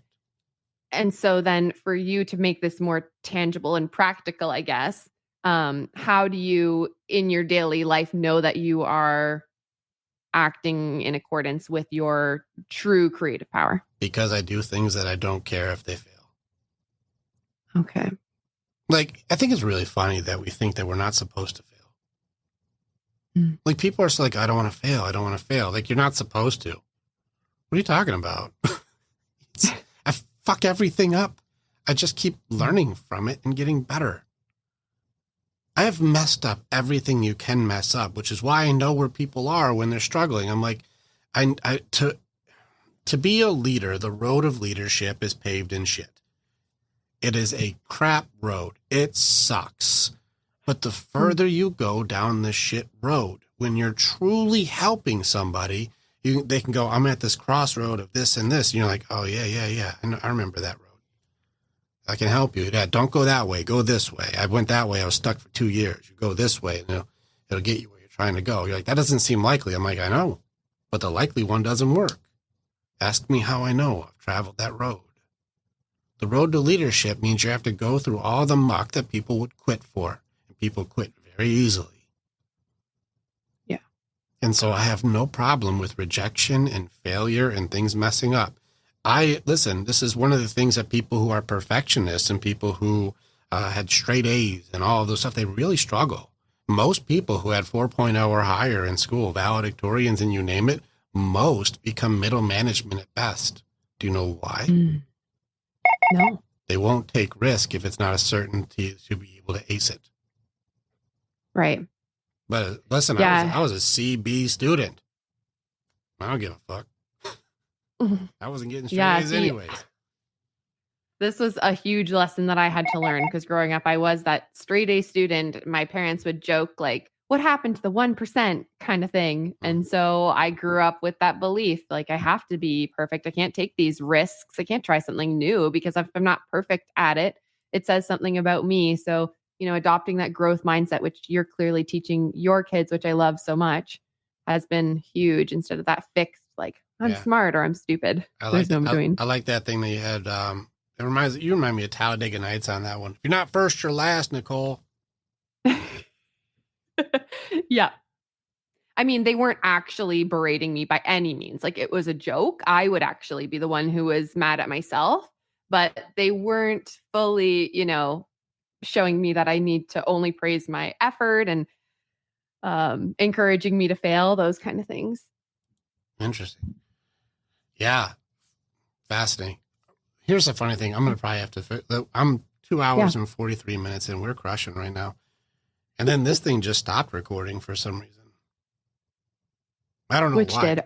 The Riverside did. I'm still recording. Oh, no. Okay. My sound is still recording because I'm recording on multiple things. I'm never making that mistake again. But I wonder why this isn't recording anymore. Maybe there's like a limit. I don't know what just happened here. I've gone over 3 hours before, so I don't know why it's doing that. Yeah. And it's saying the account's already being used. I wonder if somebody's trying to use my account. Which is only Randy, so she shouldn't be doing anything on this. What does your lion poster say? Oh, I put a stick. It's just a cardboard thing that says, every mistake you make is progress. Just what we're talking about right now. Mm-hmm. Yeah, I'd have no issue. We're recording still on this, so I'm going to keep going. But no, I don't care about messing things up. I'm the one who's like, what's that button do? Like, they're like, oh, that deleted everything. I'm like, that's not what I was trying to do there. They're like, yeah, you're going to have to start over. Okay. Do you know how many times I have shot and recorded and forgot to hit the sound button? I have shot so many videos. Like, no, I shot so many with videos, no audio? No audio. Done it a ton of times. Like, it's so frustrating when, like, you're kicking ass on something and you're doing great. And, like, you go back to edit it and it's just me going like this. And I'm like, oh, damn it. I forgot to turn the mic on. I've done it so many times that now when that happens, I'm like, yeah, that's about right. That's on par. Okay. I don't even get mad. I'm like, yeah, that's about me. That's what I do. But even right now, look, like for some reason, the video on this stopped recording. The audio's still going. So I'm like, okay, something has gone wrong. How many people do you know when the video recording just went wrong that they would panic? A lot of people, for sure. I'm like, okay, well, I still got this one going, so we're good. Yeah. How mad can I be that something has happened? And so for you then, Rick, because obviously we all go through our own emotional journeys. And what I've found is that I think most people lean towards feeling one emotion that they feel is safe. Like one emotion will be their go-to. So for me, obviously anxious and ambitious, it was anxiety. Feeling anxiety made me feel safe because I was able to think ahead about what might happen and try to pre-control for that. So what was your go-to emotion? Oh, anger. I'm an 8. Anger is the only emotion. I actually, this year, when I opened my heart side, I didn't realize how repressed my heart side was. My heart was very closed off. I didn't know this. And when I opened up my heart side, it opened up a whole new set of outlets I've never used. What I was doing was I closed that off, but that sadness was still in there. And what I would do is convert the sadness into anger. The reason why is because sadness does not work for men. Like if just prospect wise, if I were to meet a girl and I start ugly crying about like, their work is so hard, like it's not attractive. You're like, this guy's not the guy. Like you don't feel safe. You don't feel secure. He doesn't seem confident. If he's just like, whatever, do whatever you want. I don't care. Like that's not attractive. So I learned sadness doesn't work. In fact, I've been dumped for being sad. So like, thank you, girls. You blame all your girls. They teach nice guys not to be good, by the way, just so you know, because they keep rewarding bad boys. So that's you girls. You guys be mad in the mirror. Because I just talked to a guy yesterday who was the sweetest guy in the world, and he was just never going to be dated because he was too nice. You just go ahead and blame yourselves for this one. You ever gotten like the friend zone? You friend zoned you because you're too nice. That's you. And you're wondering where are the nice guys? Then you're friend zoned because you isolated all of them. This guy, he was told he was so nice that her skater boyfriend came up that he didn't like the dude, and he came up and started kissing her right in front of him. And he just, if I'm too nice, he just punched the dude in the face. He's like, how's that? Still too nice? And she's like, you're a psycho. So now I can't talk to you. And then she doesn't talk to him anymore. What's the line? What does that mean? Like, Yeah. Where do you win in this one? And so, yeah, these situations, it's just funny. What's a nice guy? Anyways, I think I went in the weeds a little. So do you feel like it's more of an 8 thing that you leaned towards anger, or do you find that it's a pattern? 8s are often created. It's usually the abuse or abandonment usually creates most 8s. It's a very aggressive, if I'm going to be protected, the best defense is a good offense. And so very often we'll go into destroying whoever it is who's attacking us so that way we can feel safe. We lean far more into strength, far more into aggression, far more into dominance, far more into the anger aspect of it. Now, those traits, when used healthy, are one of the greatest leaders that you can have. But when unhealthy, it's a sociopath. And so this is where like it's trying to find the healthy version of what you are. And so, I grew up with a sociopath. And so I grew up with a very aggressive and very angry environment. This is why I understand when I say I grew up in Sparta. Like, I understand the rules of Sparta. It was very, very, very angry, very mean. And so, like, I understood what that was, and I adapted a lot of those traits, but I also had to reject those traits at some point when I realized that's who I was. Remember, rock bottom is a beautiful moment. That was my Epictetus moment when I was arguing with a high school girlfriend I was with. We were together for almost 4 years, and we were in an argument over something that's so dumb I really don't remember. It was something really stupid, like not worth an argument. It was really dumb. But I got so mad that I punched out my car window. Like, I just went boom and just blew the window to pieces. If you watch videos of the kid with the hammer trying to break a window, they're not that easy to break.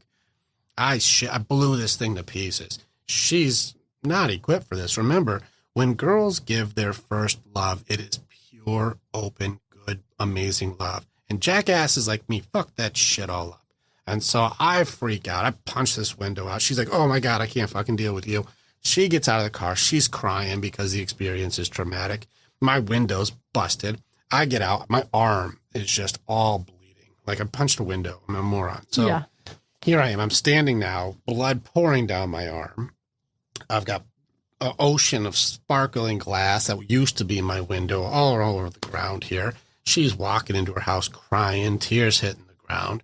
And here in this combination of blood, tears, and glass, I'm looking at my future. And I'm going, this is really the guy that I'm going to be. It's who I was trained to be my whole life. When my dad didn't like something, he would fastball a coffee mug through the TV screen. Like, this is just the house we grew up in. If you don't like it, you hit it. That's what you do.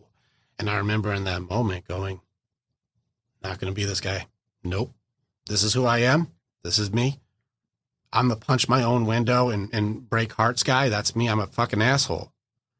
I'm like, no, I am not going. I'm going to denounce my entire training to this point. And so that moment made me really realize that I was created. The abandonment, the abuse, the neglect, all of the pieces that all create to make an 8. The only survival system I had was rage, because that's all I ever saw. It's all I ever knew. It's pain. And so there's a lot of missing parts in there, and girls were not nice. And I wasn't nice to nice girls. It was not a healthy system.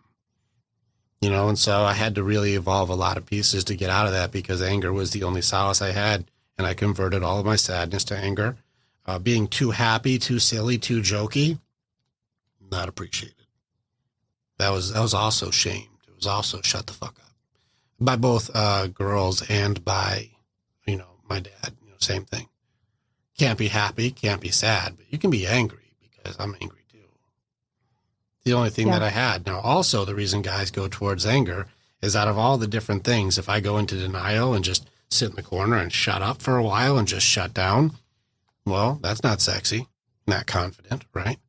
If I hide, that's not confident at all. But if I go into sadness and start crying and blubbering on myself, that's not confident. That doesn't work. But if I'm angry, well, I could still give the false perception that I know what I want, because he's being really loud. He must know what he wants. and he's making himself bigger and he's louder. He must know what he wants. And you don't fuck with him because he's strong and he'll take care of things. He's a good protector because he's mean and aggressive and you can't fuck with him. People respect him. People find him attractive. Anger still gave me a lot of victories, and I'd get in fights, and I was a wild child. I was nuts. I was nuts because I was abused by my dad. I would fight the biggest dude. I was nuts. I would go right for the big guy. I was not a big guy. I was a little guy. And I would beeline for the big one. Let's just say sometimes the speed would work, and sometimes it doesn't, because big guys are bigger. And so that doesn't always work out, but I was nuts, and I didn't give a shit. Yeah. Some people would find that attractive, and that gave me a lot of accolades. Don't fuck with him. Better to have him on your team. I was a little honey badger. I was nuts. Well, that system doesn't work when you're a pack leader. You can't attack your pack. You can't be that guy. Well, now I can't use happiness, I can't use sadness, and I can't use anger. Well, what can I use? What did you go to? What emotion did you go to when you felt anger? Did you become numb? Like, did you go through a stage of that? Oh, that was a security system I created when my mom left when I was 10 years old. I shut myself off at 10, almost until mid 15, like 15-ish. Mm-hmm. When I realized that I was shut down completely, my emotions were. Turning those on is a fun story. So like when you're shut down like that, yeah, there's some things that happen between like 10 and 15 that like catastrophic things that I don't even have any emotion around.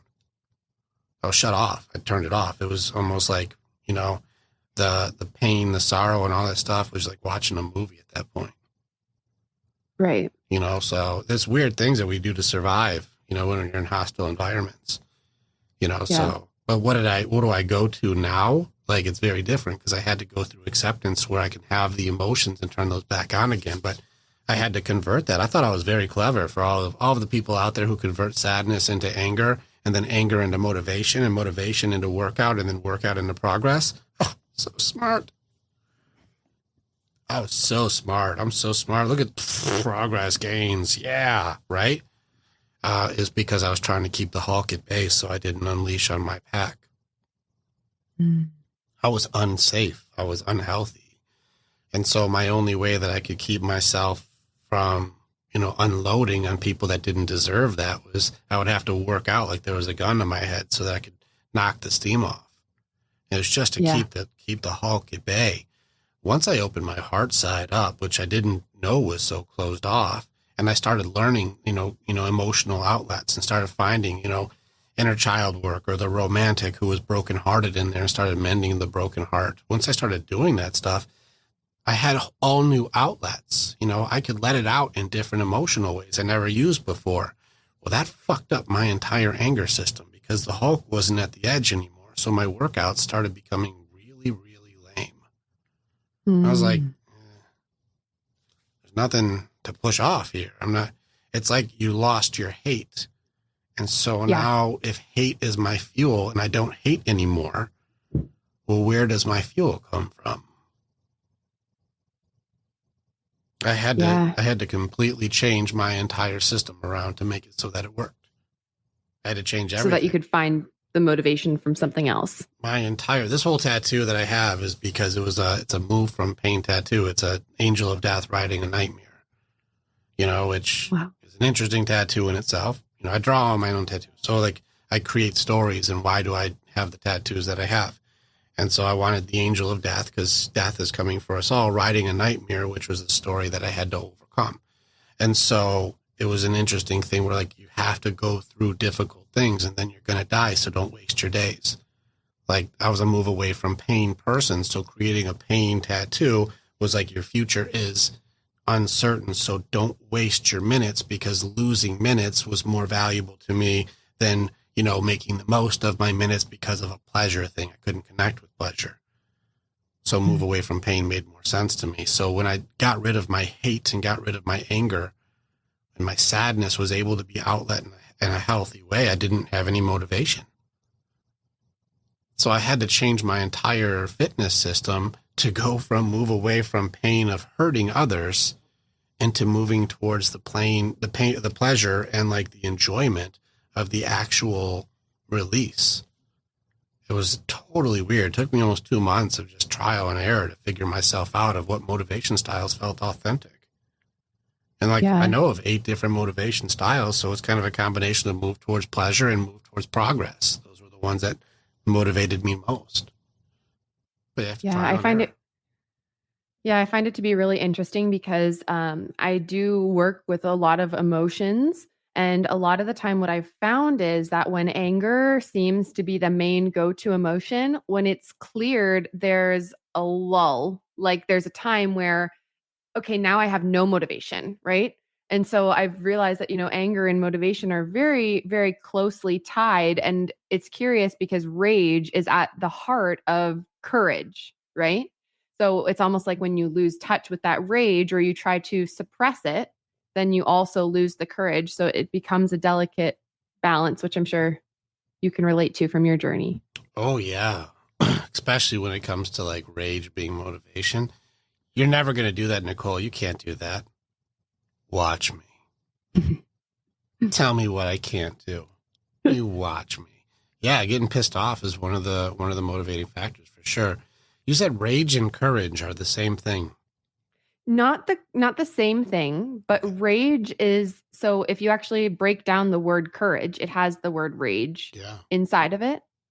And so rage is, anger is a vital emotion in order to have that courage, because when you experience that anger, rage is one output of it, but more ideally, it would cause outrage and then courage. So the example could be, Martin Luther King was really angry with how Black people were being treated. He got outraged about it and he had the courage to create this whole movement.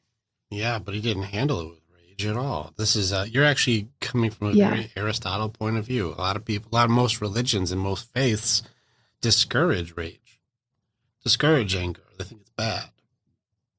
But Aristotle was like, no, it's actually essential in order to fight injustice. You have to have an opinion or a feeling around something that you believe is wrong in order to be able to face it. And so anger is not always bad. I also agree anger is not always bad. There's a positive reason why we have it. It can be for posturing, for protection, and it can also be for identifying what you believe is right and wrong. It's all there. Mm-hmm. It's just how we handle things shows you how your level of training is and what it is. Yeah, it's like how we manifest those emotions. It almost goes back to how you were saying, well, no, anxiety is just a form of creativity, right? Mm-hmm. And so if you can actually tap into that, then it can become a strength. And you could say the same with anger. I'm sure with almost all negative emotions, when they're proper, quote unquote, negative, right? These harder emotions to deal with, when they're properly channeled, they can become so powerful. If you don't know thyself. When it comes to anger, there's 3 categories. Was something taken or lost? If somebody takes something from you or you lost something important to you, that can make you angry, even on a grand scale. Injustice and unfairness is the next category. Like, that wasn't right, and that pisses me off. That's not fair. It's not right. We don't like that. And the most common one for relationships is unmet needs, something that I needed that I couldn't articulate or never happened. Feeling heard, feeling appreciated, feeling loved, feeling respected, something that you need that you didn't get. And that can make you mad too. If you identify and know yourself well enough, you can find which category got triggered, and then you can make choices instead of having to go off of a reaction. You can respond. Mm-hmm. This is how I train my men to go, well, what got you?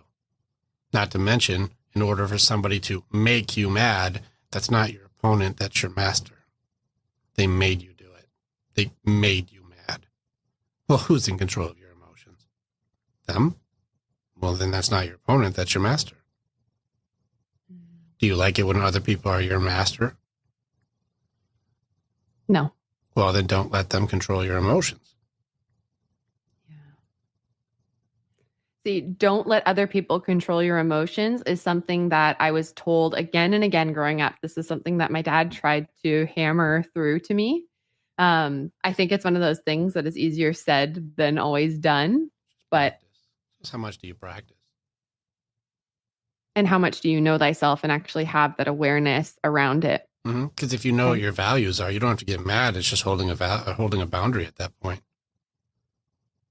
Again, you could tell me whatever you want. You can come at me in any direction. If it's something I know is not true, I don't have to have a reaction like, fuck you, you don't fucking know, fuck it. I don't have to do that stuff. I could just go like, I hear what you're saying. I just disagree. And that's okay. And if somebody wants to be a certain way, then I can just choose to respond a certain way, which means if you keep talking to me this way, I'm just going to remove myself from the conversation. I don't have to continue talking to somebody who wants to be cruel. It's not a requirement. I don't have to do that. Since I know that this is no longer trying to become a productive conversation, I no longer have to continue it. Okay. Boundaries are just how I handle situations, not what I tell other people to do. I'm not in control of that. Don't talk to me that way. That's a demand. If you talk to me that way, I won't talk to you. That's a boundary. It's what we do to control ourselves, how we handle things. It's not how we try to control the world. But people are so concerned with trying to control everything that they lose control of everything. How much are you really giving your power away if you're trying to control everything? Such an oxymoron. Yeah, I love that definition of boundaries, because boundaries is like a hot word these days thrown around, I feel like. And, oh no, you can't allow that to happen to you and things like that. But you're so right. We can only have those internal ones. No, you don't allow anything. It's just, well, then I just don't play. It's not allow anybody to do anything. It's just remove yourself from a dynamic that isn't working then. It's so simple all the time. Like, don't email me on the weekend. Well, that's a weird demand. No, a boundary would be, if you email me on the weekend, just know I'm not checking it till Monday. Right. It's just what we do. It's how we handle it. It's not, everything isn't happening. Like we already know the first part. It's not happening to you. There's just opportunities happening for you all the time. But what are you calling them? And then after you get through that, you go like, well, they sent an email on the weekend. Okay. I don't have to do anything about that. There's no agreement for that. Okay. Yeah, but they really were mad. Okay. Yes, they were. What are you going to do about that? Oh, I don't have to do anything. That's their mad. That's not my mad. I'm not in control of them. What am I going to do? Fix their emotions? That's theirs. That's not mine. They have to figure out how they're going to sort through that. I'm still going to do what I'm going to do. There's a Robert Downey Jr. quote that I like where he says, listen, smile, and agree, and then do whatever the fuck you're going to do anyways. That's what he said. I'm like, yep. So people will be like, oh, Nicole, you should start doing this. And, oh, you should do this. And you know who you should talk to? You should talk to this. Oh, you know what you should do? You should do this. And you're like, yeah, okay, thank you. Yeah, I appreciate that very much. Thank you. Yeah.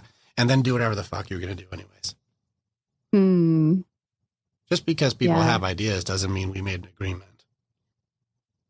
And oftentimes people's ideas are based on what they want. Not even having any consideration for your goals, dreams, or what you want. Okay. Well, and I mean, it comes back to that idea that so many of us don't even know what it is that we want. Well, then how can we make a boundary? Yeah.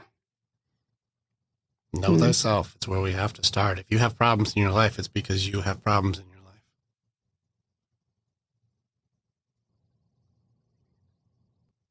Sounds so simple. It's not that easy, though. No. Yeah. I think know thyself is one of the hardest lessons to learn in life and to truly embody. Mm-hmm.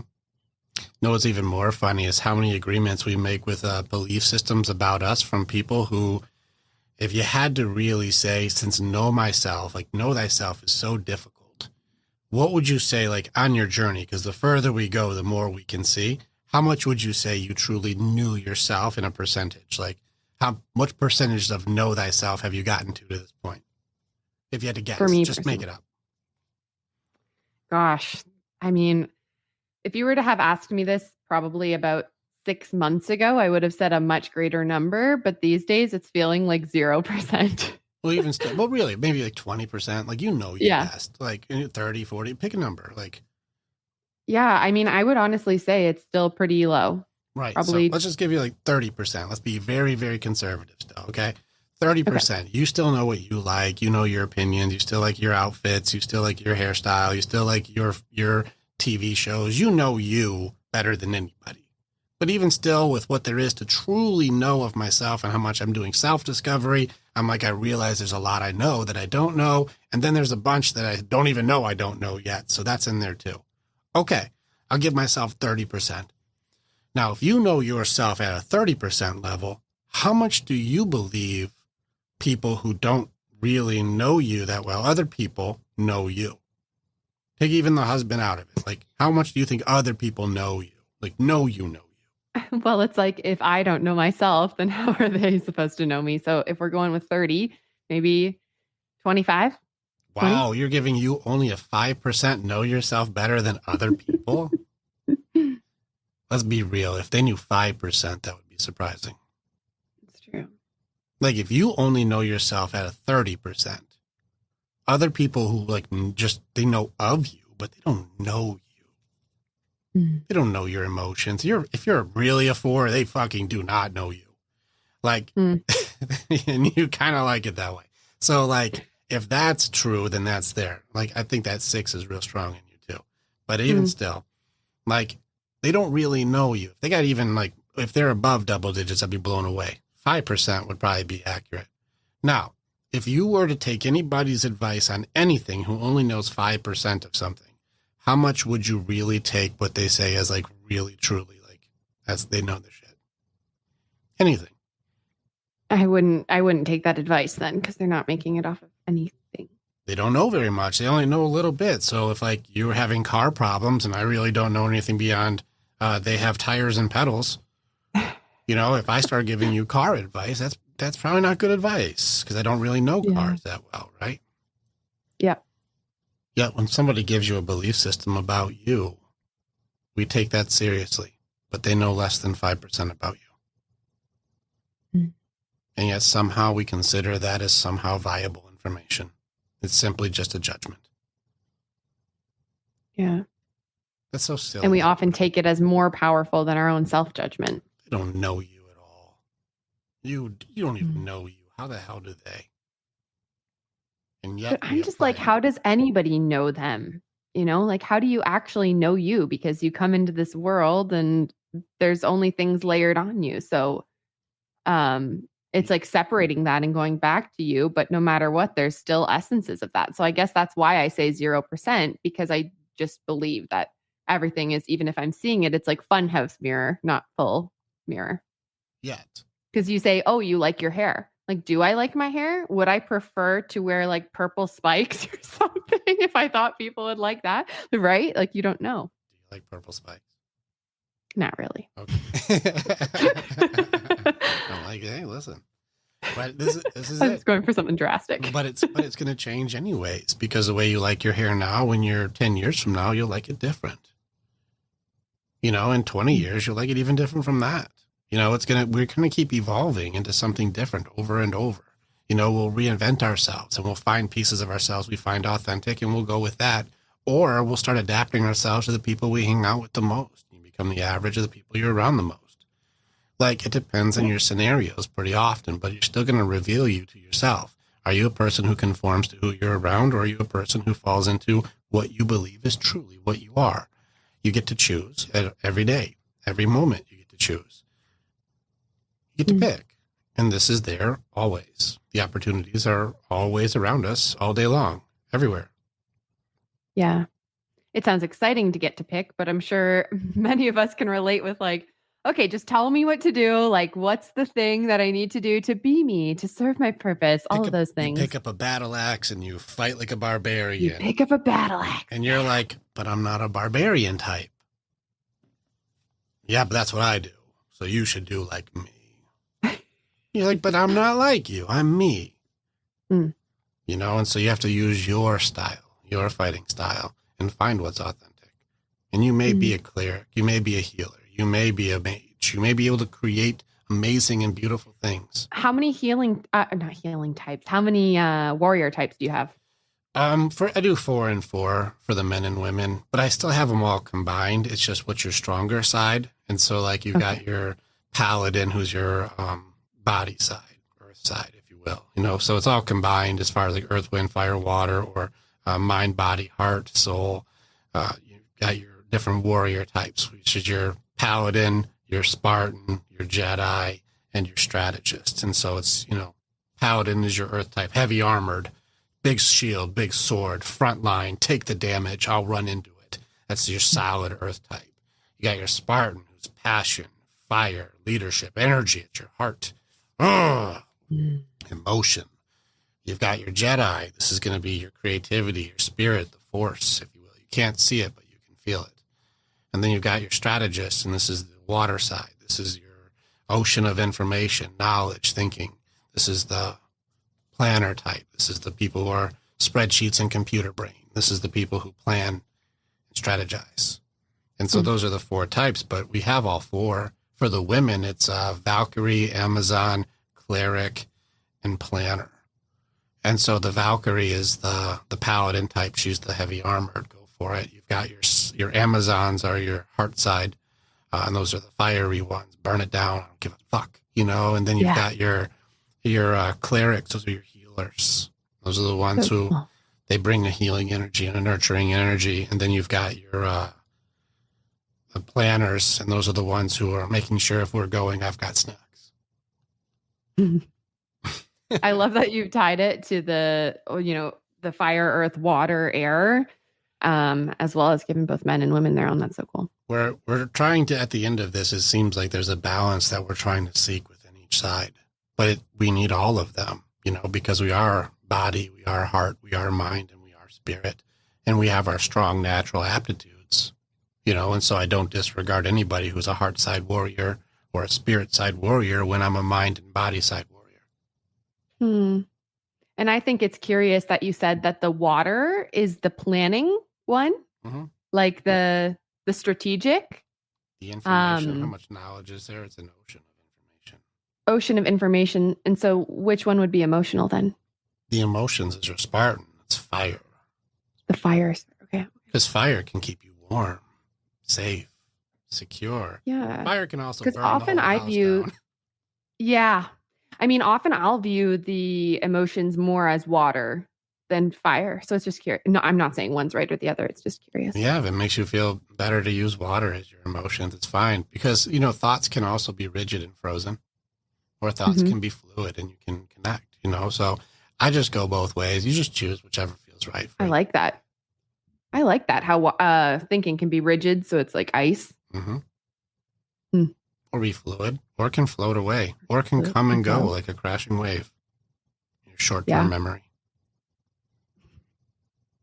That's so interesting. Thank you for sharing those. Yeah, I got a whole bunch of them. Yeah, people actually, I had a guy the other day who just signed up. He was like, man, we were going through warrior types and my kids are this ones. And I was like, oh yeah, I forgot I even put that out there. That's cool. That's so good. Well, in any case, it's been 3 hours and 15 minutes. And the video stopped a while ago. So whoever was listening or watching the video, that's bonus now. But in any case, this is always a pleasure. I love hanging with you. So thank you so much. I was trying to make a little more of a conscious effort to have you talk. I did a terrible job. I feel like I did not nail that. It's okay. It was good. It was good. You're a far better interviewer than I am. My key is I actually just have questions ahead of time because otherwise I can do the same thing. I just get off on tangents. I want to chat, but it's fun being able to do it like this. So I appreciate it. Listen, I was really going to make an active effort to have you just answer more questions, but you're better at the interview. You are. I'll give you praise. You are better at the interview. So I appreciate you very much. Thank you for this. I'll make sure you have all the recordings on this. But thank you, Nicole. This is always very cool. Hopefully this is helpful. That's my goal. Yeah. No, it's I'm always interested to hear your perspective. Definitely one of the minds in the personal development space that I value the most. So yeah, and to piss off ladies the most. So that whole first half, I lost a lot of women in that first half. I also train women, though. I have very powerful women warriors that they have to go through all of their own stuff on this. So if anybody made it this far, first off, it's 3 hours and 17 minutes at this moment. You're a legend. So thank you for making it this far, because I'm surprised we made it this far. Yeah. Well, thank you for listening. If you're listening. Yeah, thank you. Thank you for making it. And all right. And Nicole, are you what are you doing right now that people can work with you? Do you want to have people join like your programs, or do you want people to like, how can people like work with you or support you?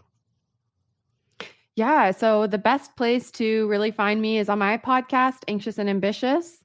So if you love podcasts, if you can resonate with the idea of being anxious, also being ambitious, then head on over there. It's your area. I also do a lot of work with people on a, like you, mental, emotional, physical level. So if you feel called to, feel free to reach out. I'd love to chat with you and see how I can help. Yeah, I love it. And if this is the Anxious and Ambitious podcast, we also recorded this on the battlefield of the mind, because Exactly. this can be found in both places right now. And we have all the stuff there for the Warrior's Way. If you have a guy, or you are a guy who's like, I want to work with Rick, sounds good. And then ladies, hey, reach out to Nicole, because I don't have a women's place for you right now. We got to work on that. Women warriors. We did it. We've already run multiple programs. So my head coach for my women's side, she needed to take a little bit of a sabbatical. And I'm like, yeah, go for it. Like, take a break. And so we kind of paused the women's side for a little bit. And so I'm not building another group for a minute. So right now it's all referral now. So go to Nicole. Thank you. All right, Nicole, until next time, we'll do another one. It's always a pleasure and such an honor. Thank you so much. Yes. Likewise. Thank you, Rick. All right. I'll see you later. See you later. Bye. Bye. Click on the button and you can become the hero in your own story. It's time to start making the choices to change. And the evolution that you're going to do begins with choosing the next step. This is the way. And together, we're always stronger.